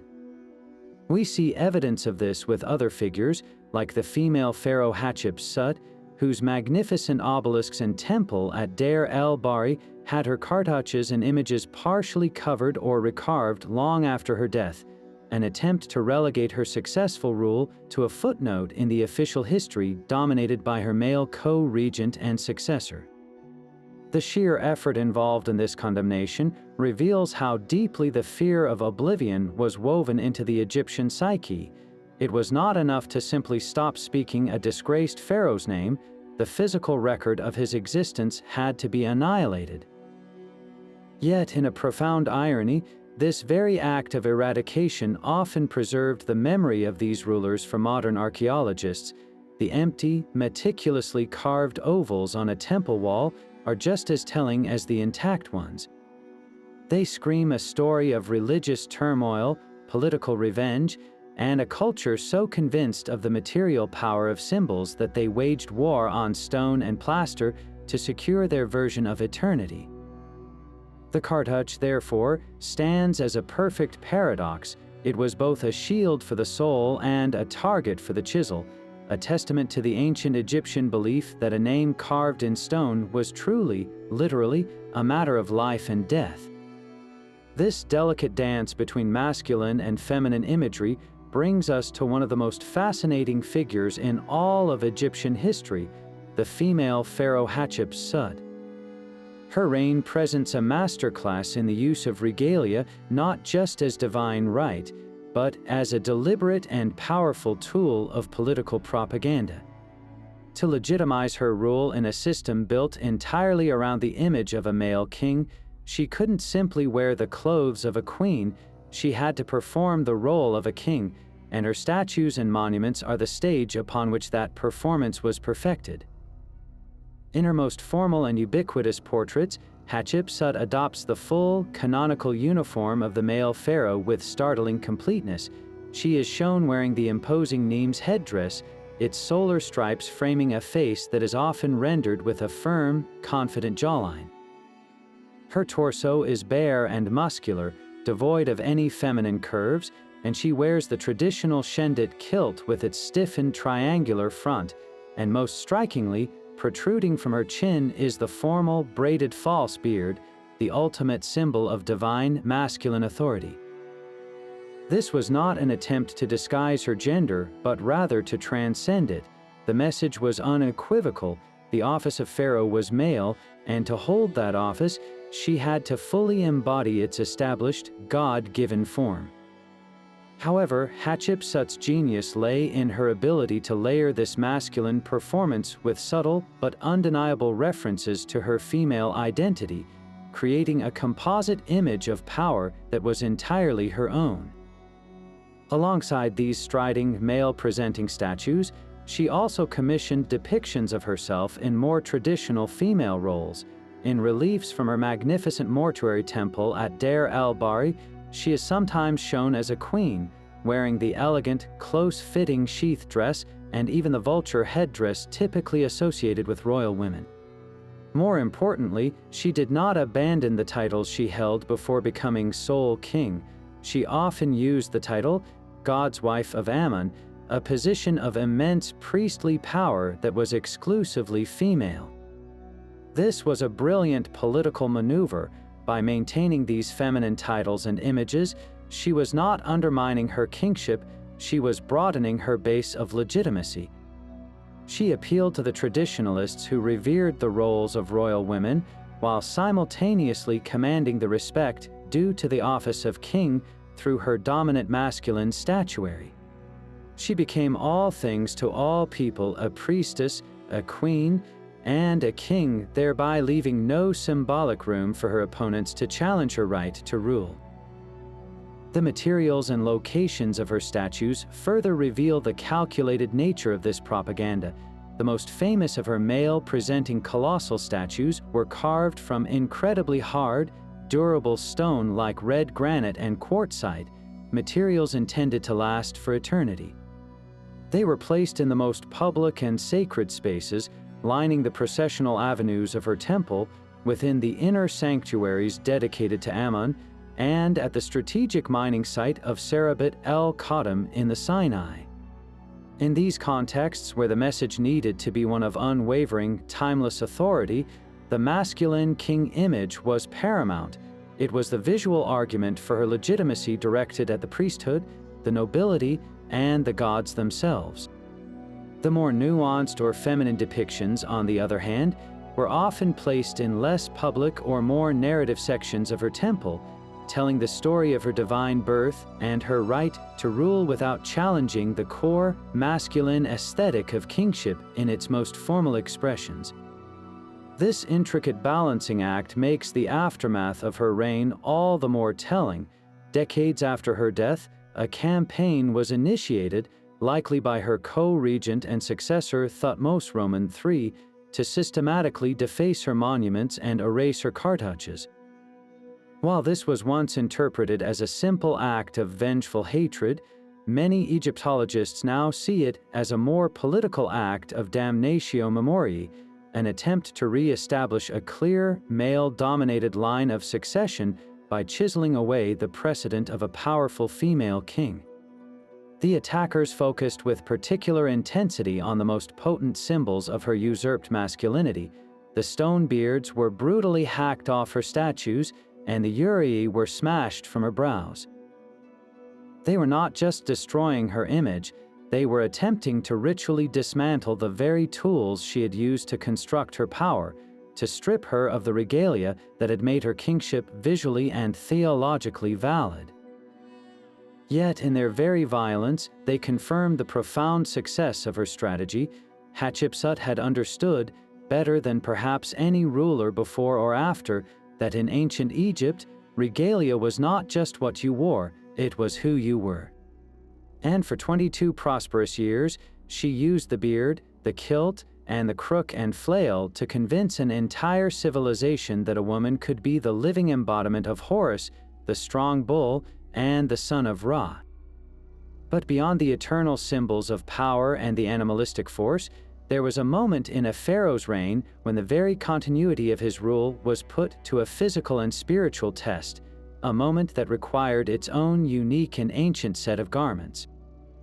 This was the Khepresh festival, the Jubilee of Renewal, and the regalia worn, for it was unlike anything else in the royal wardrobe, designed not for war or worship, but for a ritual of profound personal validation. After 30 years on the throne, the pharaoh, now an elder by ancient standards, had to publicly prove he still possessed the vitality to govern. The entire nation's well-being was thought to depend on his physical and spiritual potency, and the Khepresh was the elaborate, symbolic mechanism for its restoration. At the heart of this ceremony was a specific, almost minimalist outfit that starkly contrasted with the heavy gold and jewels of his formal dress. The king would don a short, starkly white, wrap-around cloak that left his torso and one shoulder bare, combined with the archaic bull's tail attached to his kilt. This was not the regalia of a distant god-king, but the uniform of an athlete, a runner, connecting him directly to the raw, physical demands of leadership from a time before pyramids. The centerpiece of the festival was a ritual run, a powerful demonstration of the king's enduring fitness. Dressed in this simple, unencumbering cloak and tail, the pharaoh would run a set course between two sets of markers, often symbolic boundary stones representing the borders of Upper and Lower Egypt. This was not a casual jog, it was a ceremonial sprint, performed before the eyes of his court, the priesthood, and the gods.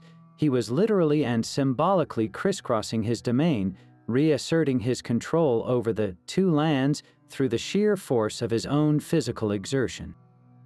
Every pounding step was a declaration that his body, though aged, was still a capable vessel for the divine mandate to rule.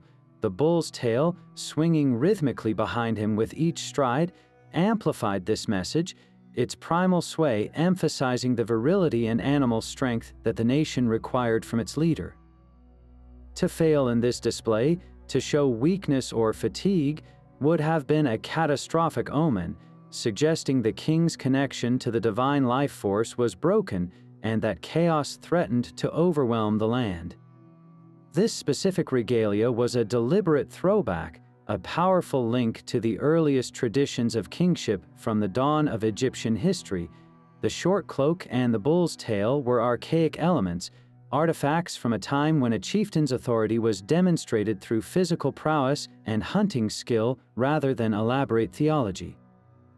By incorporating these ancient symbols into one of the most important state ceremonies, the pharaoh was grounding his reign in the deepest, most primal sources of Egyptian power.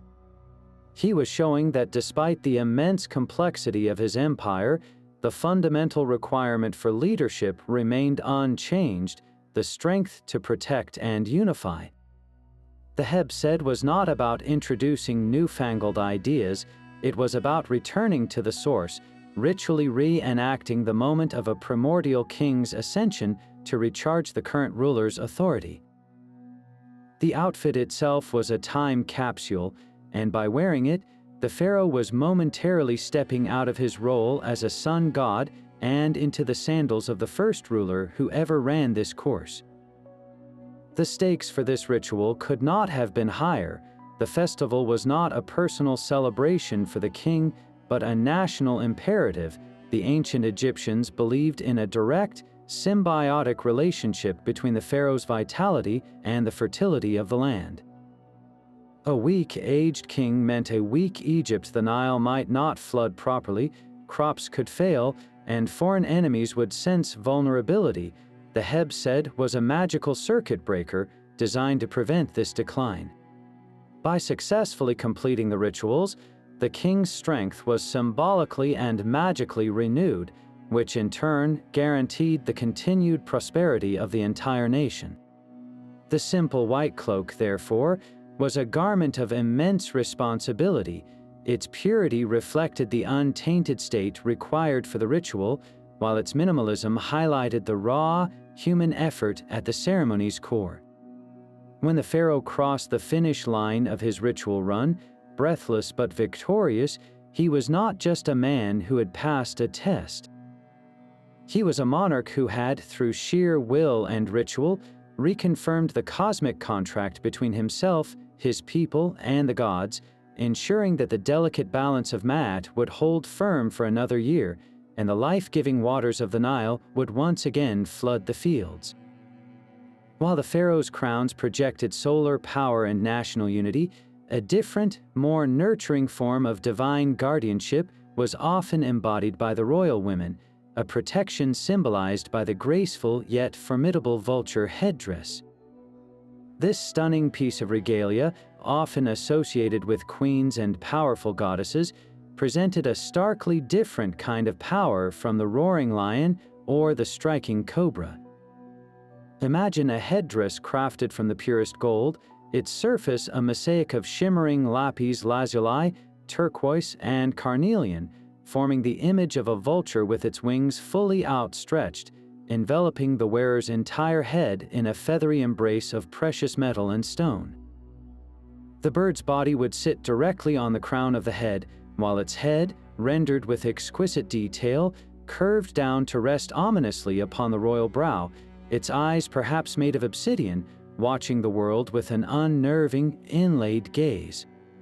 This was not a symbol of aggression, but one of fierce, all-encompassing maternal protection, a direct connection to the vulture goddess Nekhbit. Nekhbit was one of the oldest and most revered deities in the Egyptian pantheon, the patron goddess of Upper Egypt. Her very nature made her an ideal protector.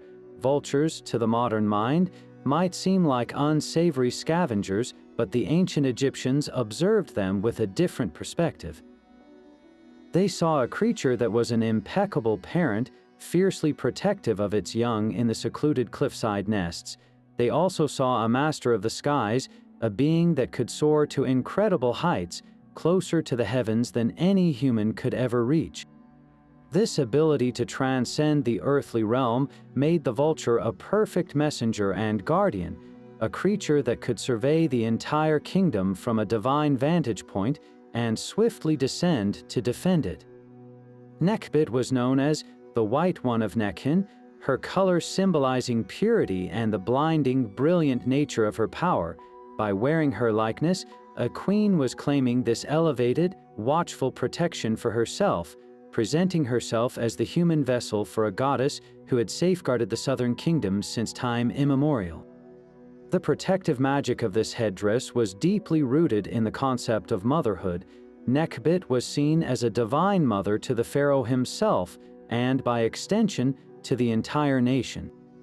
Her outstretched wings were not those of a predator about to seize its prey, but of a mother bird sheltering her chicks from danger. This created a powerful image of the royal woman as the nurturing, protective force behind the throne, the one who provided a safe and stable foundation from which the king could rule. When a queen like the great Ahotep or the powerful Ti wore this headdress, she was visually communicating her role as the mother of the nation, a figure whose primary duty was to ensure the safety, health, and continuity of the royal line and the people of Egypt. This symbolism was so potent that it extended into the afterlife, with vulture wings frequently painted on the ceilings of royal sarcophagi to wrap the deceased in this same eternal, maternal embrace. This imagery of divine motherhood reaches its peak with the goddess Mut, whose very name means mother, often depicted as a woman wearing the double crown of Upper and Lower Egypt. She was also closely associated with the vulture and sometimes even took the form of one. Wearing the vulture headdress could therefore also connect a queen to Mut, the great mother goddess of the Theban triad, weaving her into the very fabric of cosmic creation and maternal authority. It transformed her from a mere political figure into an essential, life-giving force within the divine hierarchy, yet this gentle, sheltering power was almost never presented alone.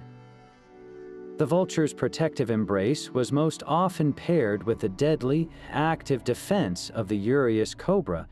This combination created one of the most potent and balanced symbols of sovereignty in the entire royal wardrobe.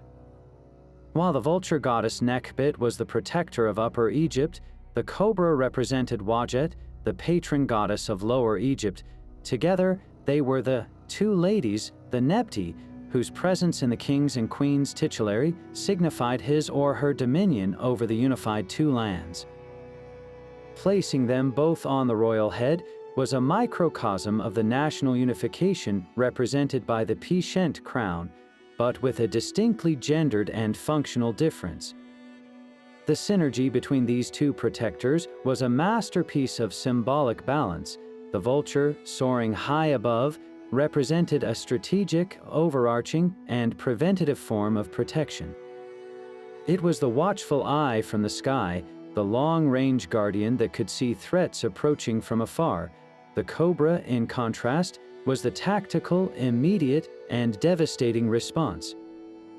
Grounded and poised to strike, it was the last line of defense, the weapon that would annihilate any enemy that managed to slip past the vulture's gaze. One was the shield, the other was the sword. One offered the all-encompassing, nurturing safety of a mother, while the other delivered the swift, merciless justice of a divine executioner. A queen adorned with both the vulture headdress and the Uraeus was therefore presenting herself as the complete sovereign, possessing both the capacity for compassionate, life-preserving care and the terrifying authority to unleash destructive power when the cosmic order was threatened. She was the embodiment of a perfectly defended and balanced kingdom, a living testament to the idea that true strength lies in the harmonious union of nurturing protection and the unwavering will to defend it.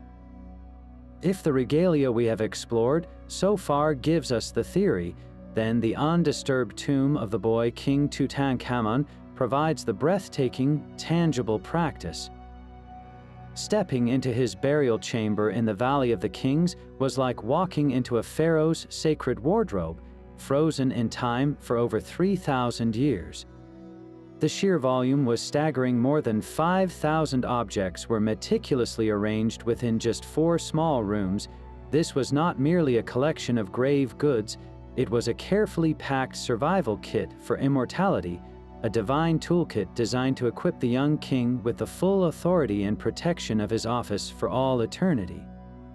From the iconic golden mask that transformed his mummy into a god, to the daggers, sandals, and countless pieces of jewelry, every item had a specific, non-negotiable magical purpose.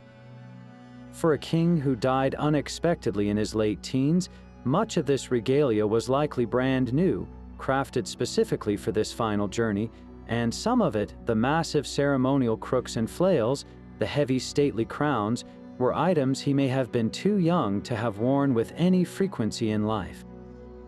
His earthly reign was brief, but his eternal rule was to be absolute, and his tomb was the ultimate guarantee. The centerpiece, the object that has become synonymous with ancient Egypt itself, is of course the solid gold funerary mask. But to see it as just a beautiful portrait is to miss its profound theological function. This mask was not a mere likeness, it was a magical shell, a new, divine face for the king. Crafted from over 22 pounds of solid gold, inlaid with brilliant blue lapis lazuli, red carnelian, and quartz and obsidian for the eyes, it depicted Tutankhamun not as a mortal teenager, but as the god Osiris himself. The gold was the flesh of the gods, the lapis the night sky from which they emerged. The striped Nemes headcloth he wears is not merely fabric, but a representation of solar rays, and upon his brow sit the two ultimate protectors, the vulture Nekhbit and the cobra Wadjet. This mask was the final, permanent transformation. When the priests laid it over the head and shoulders of the mummified king, They were completing a ritual that changed Tutankhamun from a deceased human into an eternal, resurrected deity ready to rule in the land of the dead. This theme of transformation extended to the very container of his body, the nest of coffins. The king was buried inside 3 coffins, each one a masterpiece, nestled within a series of 4 gilded shrines. The innermost 2 coffins were made of wood covered in gold foil, but the final innermost coffin is a staggering object carved from solid gold over 1/4 of an inch thick and weighing 244 pounds. Imagine the sheer, immovable weight of that divine metal encasing the king. This was not just for show. The gold's incorruptible nature was a magical guarantee against decay. Its surface is a tapestry of divine imagery, showing the boy king holding the crook and flail crossed over his chest, the eternal pose of Assyrian kingship. He is flanked by the winged arms of goddesses like Isis and Nephthys, who are not just painted on but are carved in high relief, their wings forever wrapped around his golden body in a protective embrace. This coffin was a womb of rebirth, engineered from a material that chaos and entropy could not touch. Moving beyond the mummy itself, the tomb was packed with the functional regalia of an active, eternal king. There were 34 model boats, ready for his solar journey across the sky and through the underworld. Dozens of Shabti figurines, each one a magical servant, were inscribed with spells that would animate them to perform any labor required of the king in the afterlife. But it is the personal items that feel most intimate and bizarre. There were over 100 pairs of sandals, some of practical leather, others made of beaten gold, their soles inscribed with images of the traditional enemies of Egypt. Even in death, every symbolic step he took would trample the forces of chaos. There were dozens of archery gauntlets, loincloths, and gloves, all showing signs of use, suggesting they were his actual possessions, packed away for his continued enjoyment. The care was meticulous, almost overwhelming. He had 6 chariots, disassembled and stacked carefully along a wall. These were not just ceremonial, they were state-of-the-art military machines, gilded and inlaid, ensuring the king could ride forth in divine style, whether on a celestial hunt or to defend the borders of the afterlife. Perhaps the most telling items are those that seem to compensate for his youth. On a small, golden shrine, Tutankhamun is depicted in tender, domestic scenes with his wife, Ankhesenamun. These images of him leaning on a staff or casually hunting birds show a humanity often absent from formal art. Yet, placed right beside this personal shrine were the immense, ceremonial crooks and flails, their staffs of solid gold and their accessories of brilliant blue faience and gold wire. These symbols of the shepherd king were so heavy and ornate, they would have been utterly impractical for daily use. They were clearly crafted for the tomb, to provide him with the unimpeachable authority of a mature, long-reigning pharaoh in the cosmic realm, an authority his short life did not fully grant him.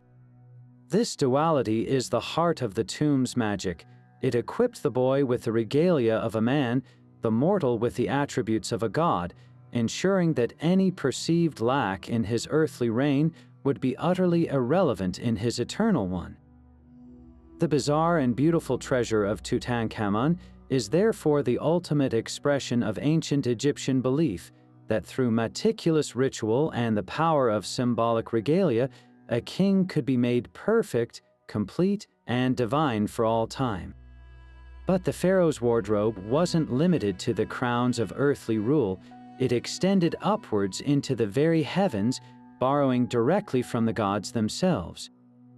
During the most pivotal religious ceremonies, a king might set aside his own royal headpieces and don the specific, powerful emblems of a major deity. This was far more than a gesture of respect. It was an act of high magic, a ritual transformation where the pharaoh temporarily assimilated the god's own essence, becoming a living vessel for divine power on earth.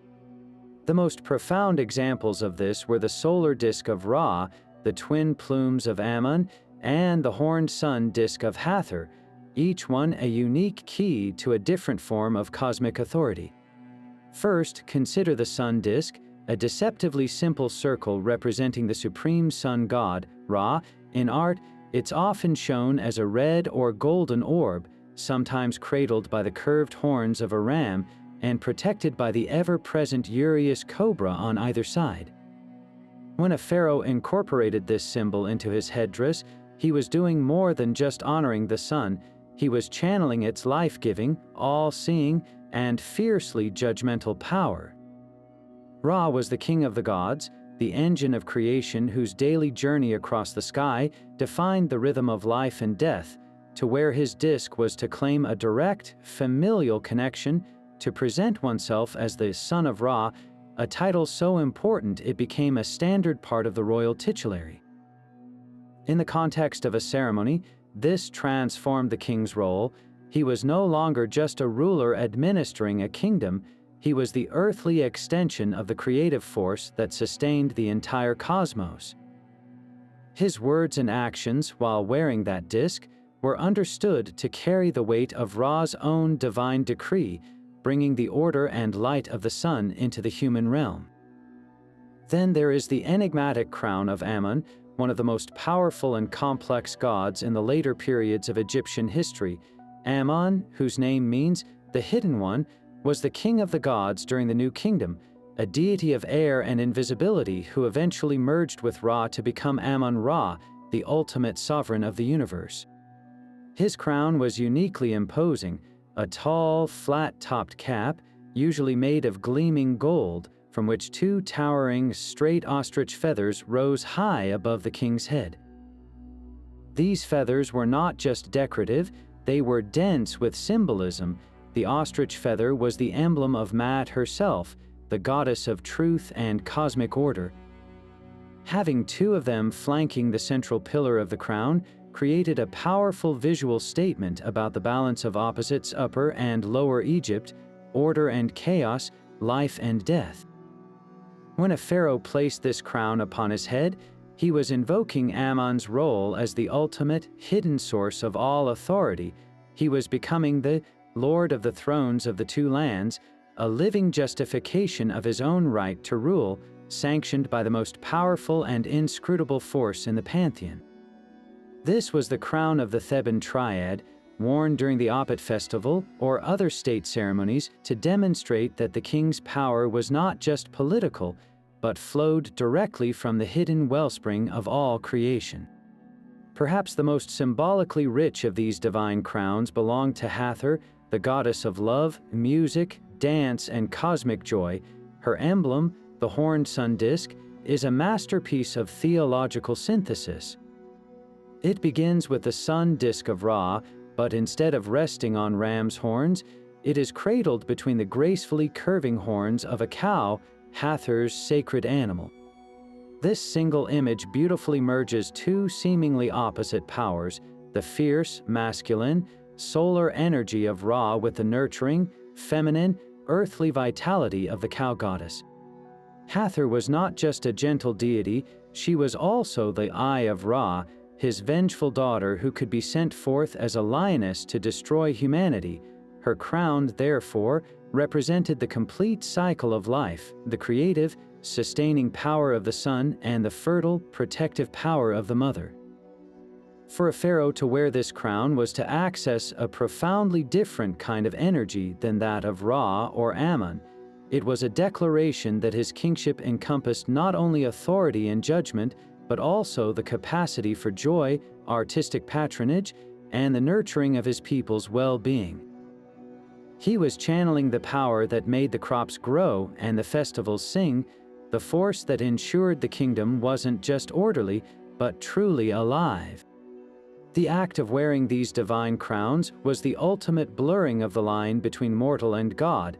In the dim, incense-filled sanctuary of a temple, during a ritual that might have lasted for hours, the man beneath the heavy headdress underwent a profound transformation. The weight of the gold and precious stones, the scent of sacred oils, the rhythmic chanting of the priests, all of it was designed to facilitate a mystical union. The king was not merely representing the god. For the duration of the ceremony, he was the god. His voice became the god's voice, his gestures the god's will. This was the core of Egyptian state theology. The pharaoh was the one mortal capable of this direct interface with the divine, the crucial link that allowed the gods to intervene directly in the human world to maintain Mad. When he lifted the ceremonial mace while wearing the crown of Ammon, it was Ammon smiting the enemies of order. When he made an offering of milk while adorned with the horned sun disk of Hathor, it was Hathor herself ensuring the fertility of the land. This practice reveals a breathtaking ambition at the heart of Egyptian kingship. The pharaoh's regalia was not just a collection of symbols, it was a functional toolkit for manipulating reality itself. By physically wearing the attributes of a god, he was pulling their power down from the heavens and anchoring it firmly on earth. Each crown was a different conduit, a specialized lens focusing a specific divine frequency into the world. The sun disk of Ra brought the untempered power of creation and judgment. The twin plumes of Ammon brought the legitimizing authority of the hidden king of the gods. The horned sun disk of Hathor brought the joyful, life-affirming energy of cosmic balance. In the hands, or rather on the head, of the pharaoh, these were not just articles of faith. They were the operating controls for the universe, and his coronation was the moment he was entrusted with the immense responsibility of using them. Yet beneath every intricate shape and powerful symbol was a hidden dimension, a secret language spoken not in hieroglyphs, but in pure, radiant color. The ancient Egyptian palette was a theological statement where every hue was charged with a specific, often cosmic, meaning. To truly understand their regalia, we must see it not just as gold and jewels, but as a deliberate arrangement of these sacred colors, each one telling a vital part of the story of kingship. The most important of all was, without question, gold. To us, gold signifies wealth and luxury, but to the Egyptians, it was something far more profound. They called it the flesh of the gods. This was not a metaphor. They believed the bones of the deities were made of silver and their skin of gold, a substance that was incorruptible, never tarnishing, and sparkling with the same untarnishable brilliance as the sun itself. When a pharaoh encased his body in gold from his funerary mask to his finger stalls and pectorals, he was performing a literal physical transformation. He was shedding his mortal, perishable flesh and reclothing himself in a divine, eternal body. This is why Tutankhamun's inner coffin was crafted from solid gold weighing hundreds of pounds. It was a permanent, imperishable shell designed to last for eternity, ensuring the king within would exist forever in the perfected form of a god. Standing in stark contrast to the blazing sun of gold was the color white, particularly the brilliant, opaque white of the Hedjet, the crown of Upper Egypt. This white, often achieved using polished silver, limestone, or bright white linen, was the color of purity, omnipotence, and untainted light. It represented the luminous, blinding power of the noonday sun, a force too brilliant to look upon directly. White also carried a connection to the ritualistic shaved heads and clean linen garments of the priesthood, symbolizing a state of absolute ritual purity required to approach the gods. In the context of the Hedjet crown, this luminous white communicated the unstained, divine authority of the king over the southern Nile Valley, a power that was clean, absolute, and radiating with celestial energy. It was the visual opposite of chaos, a declaration of perfect, unblemished order emanating from the ruler's very head, and where there is pure, blinding order, there must also be its direct opposite, a force that the king must constantly confront and master. This was the domain of the color red. In the Egyptian mind, red was alarmingly ambivalent. On one hand, it was the color of life, of blood, the vital force that coursed through human and divine veins. But more potently, it was the color of the scorching, lifeless desert, the red land or desert that surrounded and threatened the fertile, black land of the Nile Valley. This red was the color of the god Set, the deity of chaos, storms, violence, and foreign lands. It represented the destructive, fiery rage of the sun, the fury of the Uraeus cobra, and the inevitable force of destruction that constantly lapped at the borders of civilization. This is why the deseret, the crown of Lower Egypt, was red. By wearing it, the pharaoh was not celebrating chaos, he was physically taking it upon himself. He was demonstrating his supreme power to contain and control this destructive force, to harness its energy and use it to defend the kingdom without letting it consume the order within. This constant tension between order and chaos finds its ultimate expression in the simple, yet profound, combination of red and white. The most powerful visual proof of this is the Pschent, the double crown. It wasn't just a political statement of ruling two lands, it was a theological recipe for cosmic balance. The white headdress of the south, representing pure, omnipotent order, was physically fused with the red deseret of the north, symbolizing the controlled, harnessed power of chaos. On the pharaoh's head, these two opposing forces were not at war, they were in a perfect, stable equilibrium.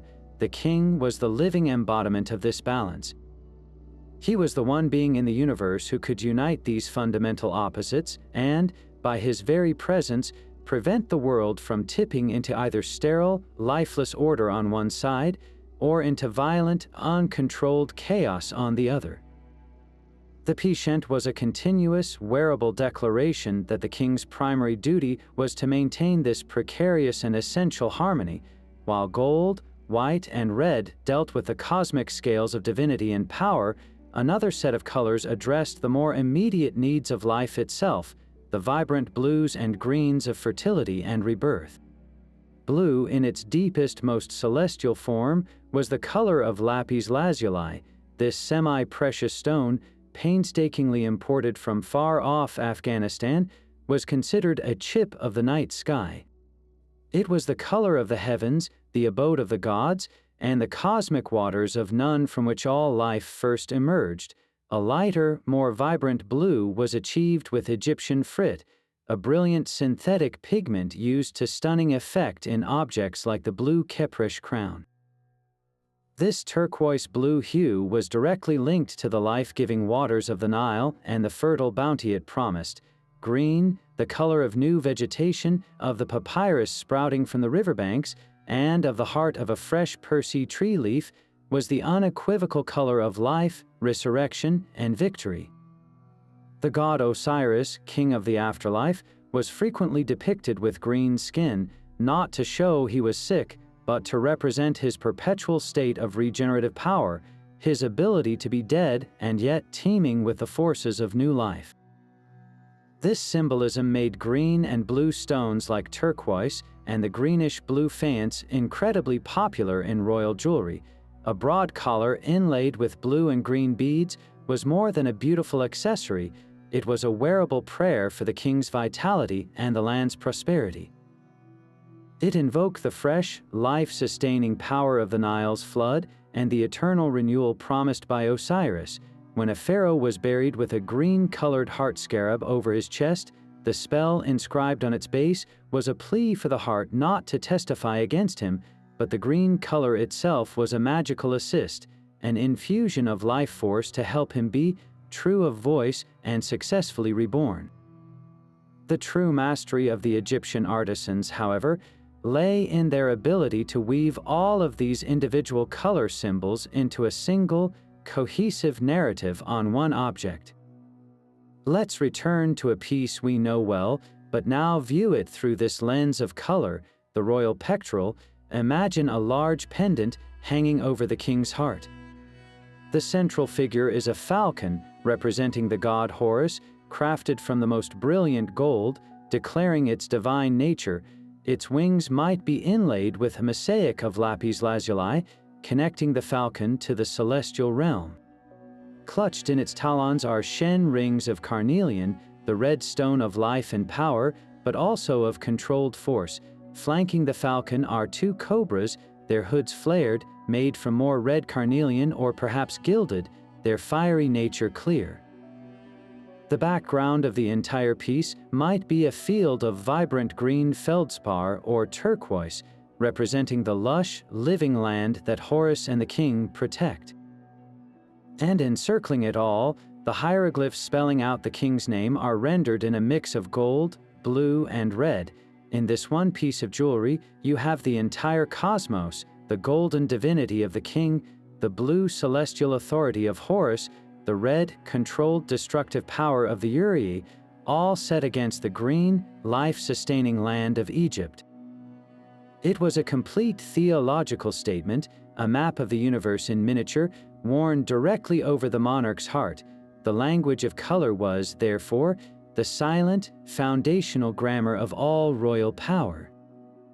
It was a code that every Egyptian understood on an instinctual level, a visual symphony where gold was the note of eternity, white the chord of purity, red the percussive beat of controlled chaos, and blue and green the flowing melody of life itself, all conducted in perfect harmony by the figure of the pharaoh. But the story of Egyptian royal regalia is not one of isolation. While the core symbols of power remained remarkably consistent for 3,000 years, the golden wardrobe of the pharaohs was not entirely immune to the world beyond the Nile. As Egypt's empire expanded and contracted, as trade routes stretched across the seas and deserts, and as foreign dynasties even sat upon the throne, new ideas trickled in. The fascinating result was not a dilution of Egyptian identity, but a testament to its incredible resilience. The culture possessed a powerful ability to absorb foreign influences and then meticulously Egyptianize them, transforming exotic novelties into potent new expressions of pharaonic power. This process began in earnest during one of the most transformative and, to the Egyptians, humiliating periods in their history, the rule of the Hyksos.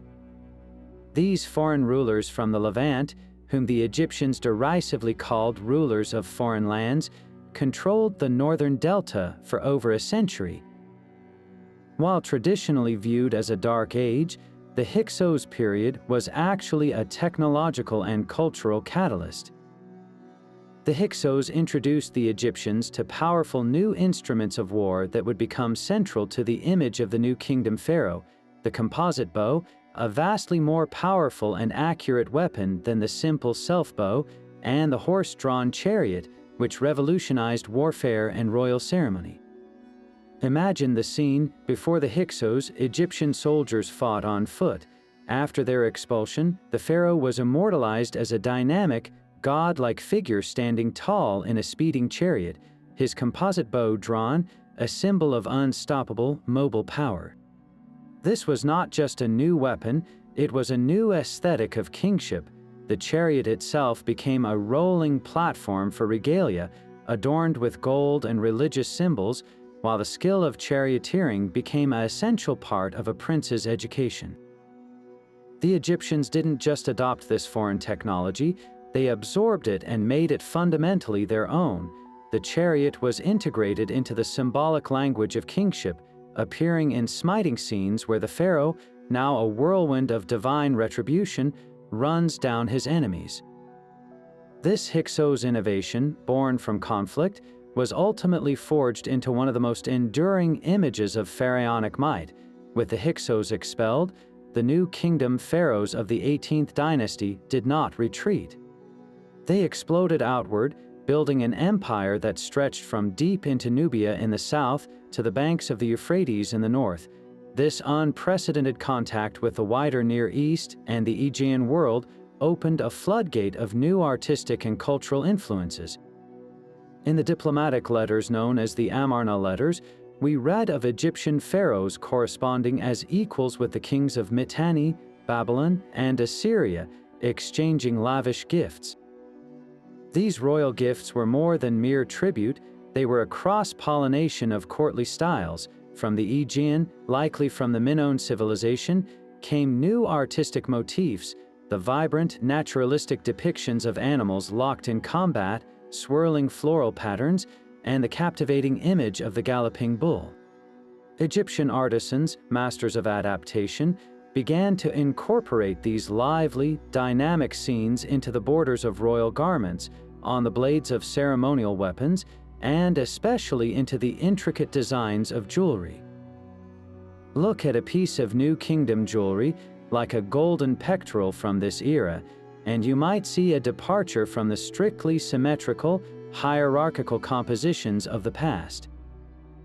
Instead, you could find a more fluid, organic arrangement of lotus flowers, papyrus plants, and wild ducks, their wings subtly echoing the spiral patterns found on Minoan frescoes. The technique of granulation, where tiny spheres of gold are soldered onto a surface to create intricate patterns, became highly refined in this period, a technique with strong parallels in Levantine and Aegean metalwork. Even the forms of certain vessels and weapons in the royal treasury show this blended heritage. A magnificent dagger from the tomb of Tutankhamun, with its gold blade inlaid with a stunning scene of a lion hunt, employs an artistic style and a complex metalworking technique that feels distinctly foreign, yet it was buried with an Egyptian king as a symbol of his personal valor and authority. However, the most crucial part of this story is not the borrowing itself, but the transformative process that followed.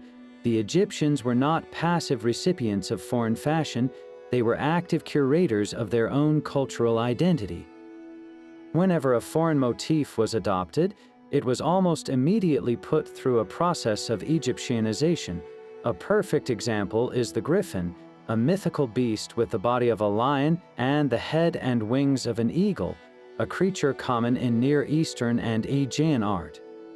When the griffin appears in Egyptian art, it doesn't remain a generic monster. It is often reimagined and given a specific Egyptian name and role, sometimes associated with the god of the desert, Set, or transformed into a protector of the sun god. Its foreign origins were stripped away, and it was enlisted into the service of Egyptian theology. This process ensured that the core message of the regalia remained unchanging. Assyrian spiral pattern might adorn the hem of a royal robe, but the central image on that same robe would still be the pharaoh smiting foreign enemies, a classic Egyptian motif of power. A Nubian gold bracelet might be worn, but it would be worn alongside a broad collar inscribed with spells to the god Horus. The foreign element was relegated to the decorative, while the foundational symbols that communicated the king's divine right to rule, the crook and flail, the Uraeus, the crowns of the two lands, remained purely and powerfully Egyptian. This was a deliberate strategy of cultural confidence.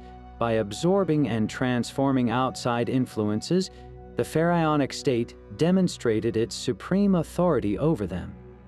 It showed that even the most beautiful and powerful things from beyond the borders could be subsumed into the Egyptian cosmos, becoming yet another layer in the magnificent, complex tapestry of pharaonic power. The regalia thus became a living record of Egypt's interactions with the world, not as a story of being changed by others, but as a testament to its enduring power to change everything it touched into something uniquely and eternally its own.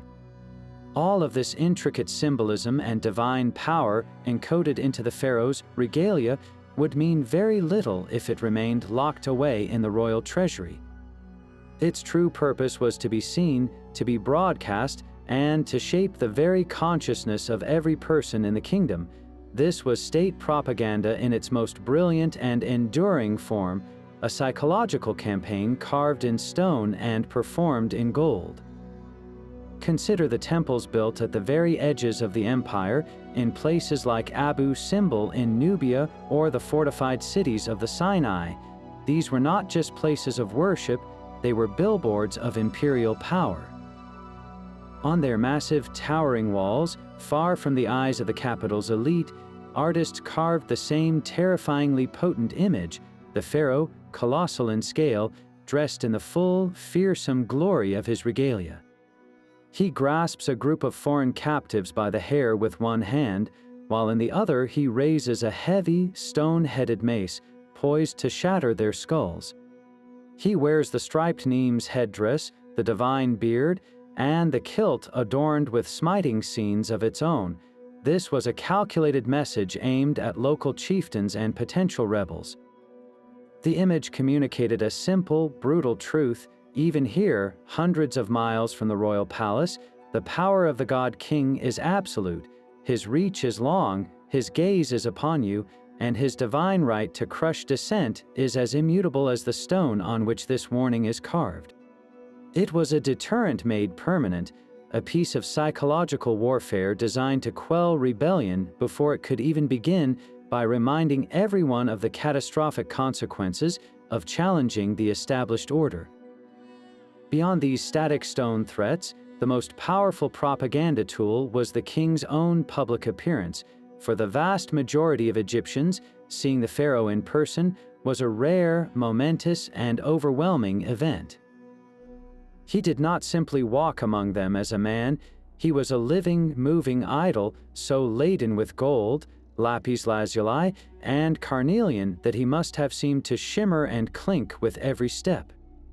The sheer weight of his regalia forced a slow, deliberate, and majestic gait.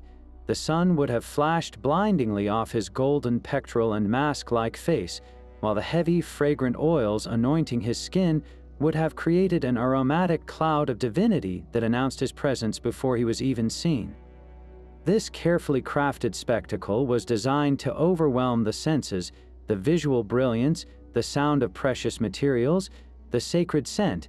It all combined to create an otherworldly experience for the observer. A common farmer used to the dusty, brown world of the Nile Valley would have been struck with a form of religious awe.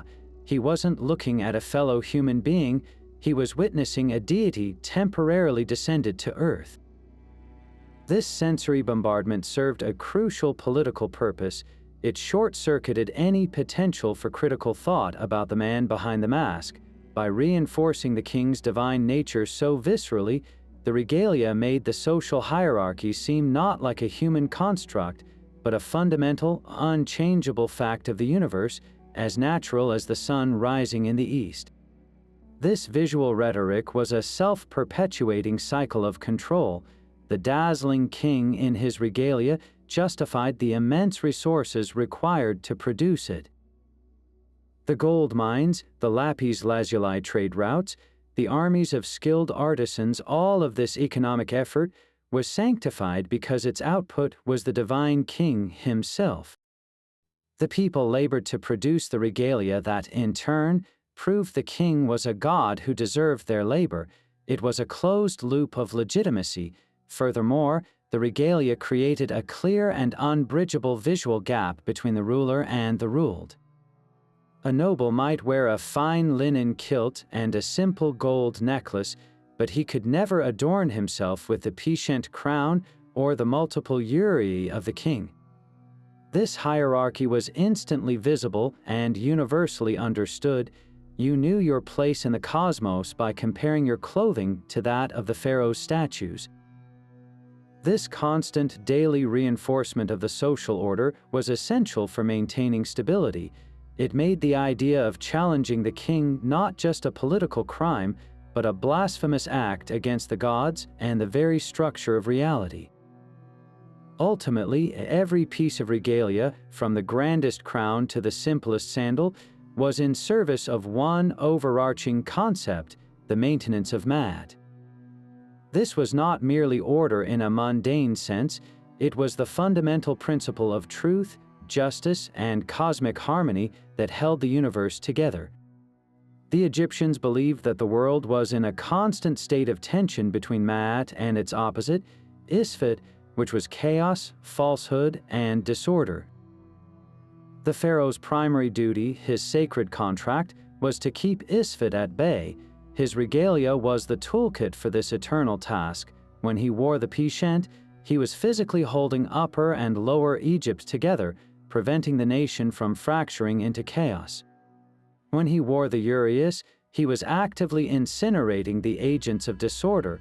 When he grasped the crook and flail, he was shepherding his people away from the turmoil of hunger and injustice. The dazzling public ceremonies and the intimidating temple reliefs were not just about personal glorification, they were public demonstrations that Maat was being upheld. They were a performance of cosmic maintenance, reassuring the population that their god-king was on the job, that the Nile would flood, the harvests would be plentiful, and the world would not descend into darkness. The Regalia was the proof. It transformed an abstract philosophical concept into a tangible, visible, and awe-inspiring reality, making the stability of the entire civilization feel as solid and real as the gold on the king's shoulders.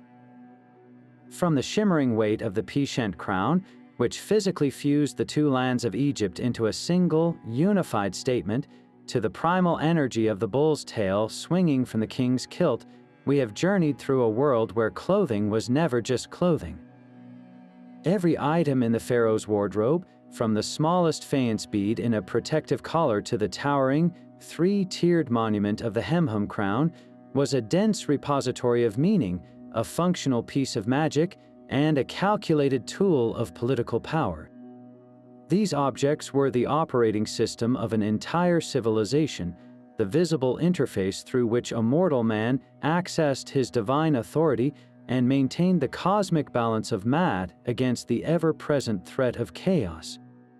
The glittering gold was not merely for show, it was the divine flesh of the gods, transforming the king's mortal body into an eternal, incorruptible vessel. The kohl-rimmed eyes were not just makeup, they were the all-seeing gaze of the falcon god Horus. The false beard was not a simple accessory, it was a direct link to the resurrected power of Osiris. To understand this bizarre and magnificent regalia is to understand the very heart of the Egyptian concept of kingship itself, a role that was simultaneously political, spiritual, and magical, a crushing responsibility worn every day in glorious, golden layers. This journey reveals that the pharaoh was a walking paradox, a living synthesis of seemingly opposing forces. He was the shepherd with the crook and the judge with the flail. He was the solar god in the Nemes headdress and the earthly athlete in the simple Heb-said cloak. He was the ordered statesman in the pure white Hedjet crown and the master of chaos who wore the red desrit. He was the nurturing protector under the vulture's wings and the vengeful executor guided by the cobra's strike. His regalia did not just symbolize these dualities, it actively contained and balanced them, making the king's own body the central pillar upon which the entire universe rested. The immense physical weight of these golden objects was a constant, tangible reminder of the metaphysical weight. He carried the burden of ensuring the Nile would flood, the harvests would grow, and the stars would remain in their courses. It was a weight that began at his coronation and, as the eternal crook and flail crossed on his sarcophagus attest, truly never ended. So, the next time you see an image of an Egyptian pharaoh, look beyond the gold and the grandeur. See the intricate language being spoken, see the solar rays in the stripes of the Nemes, the controlled fury in the eyes of the Uraeus, and the map of a nation on the Pschent. See the magic woven into every pleat of the Shendyt kilt and the protective spells condensed in every stone of a pectoral. This was a reality where a piece of jewelry could be a theological doctrine, a piece of armor could be a spiritual shield, and a king's sandal could be a weapon for trampling cosmic enemies with every step. The bizarre and profound world of Egyptian royal regalia invites us to expand our understanding of power, symbolism, and the human desire to touch the divine. It challenges us to see history not as a collection of dry facts, but as a vivid, multi-sensory experience where belief was worn on the body, and the fate of the world depended on the perfect, sacred alignment of a crown. Now, we would love to hear from you on this journey. What piece of regalia fascinated you the most?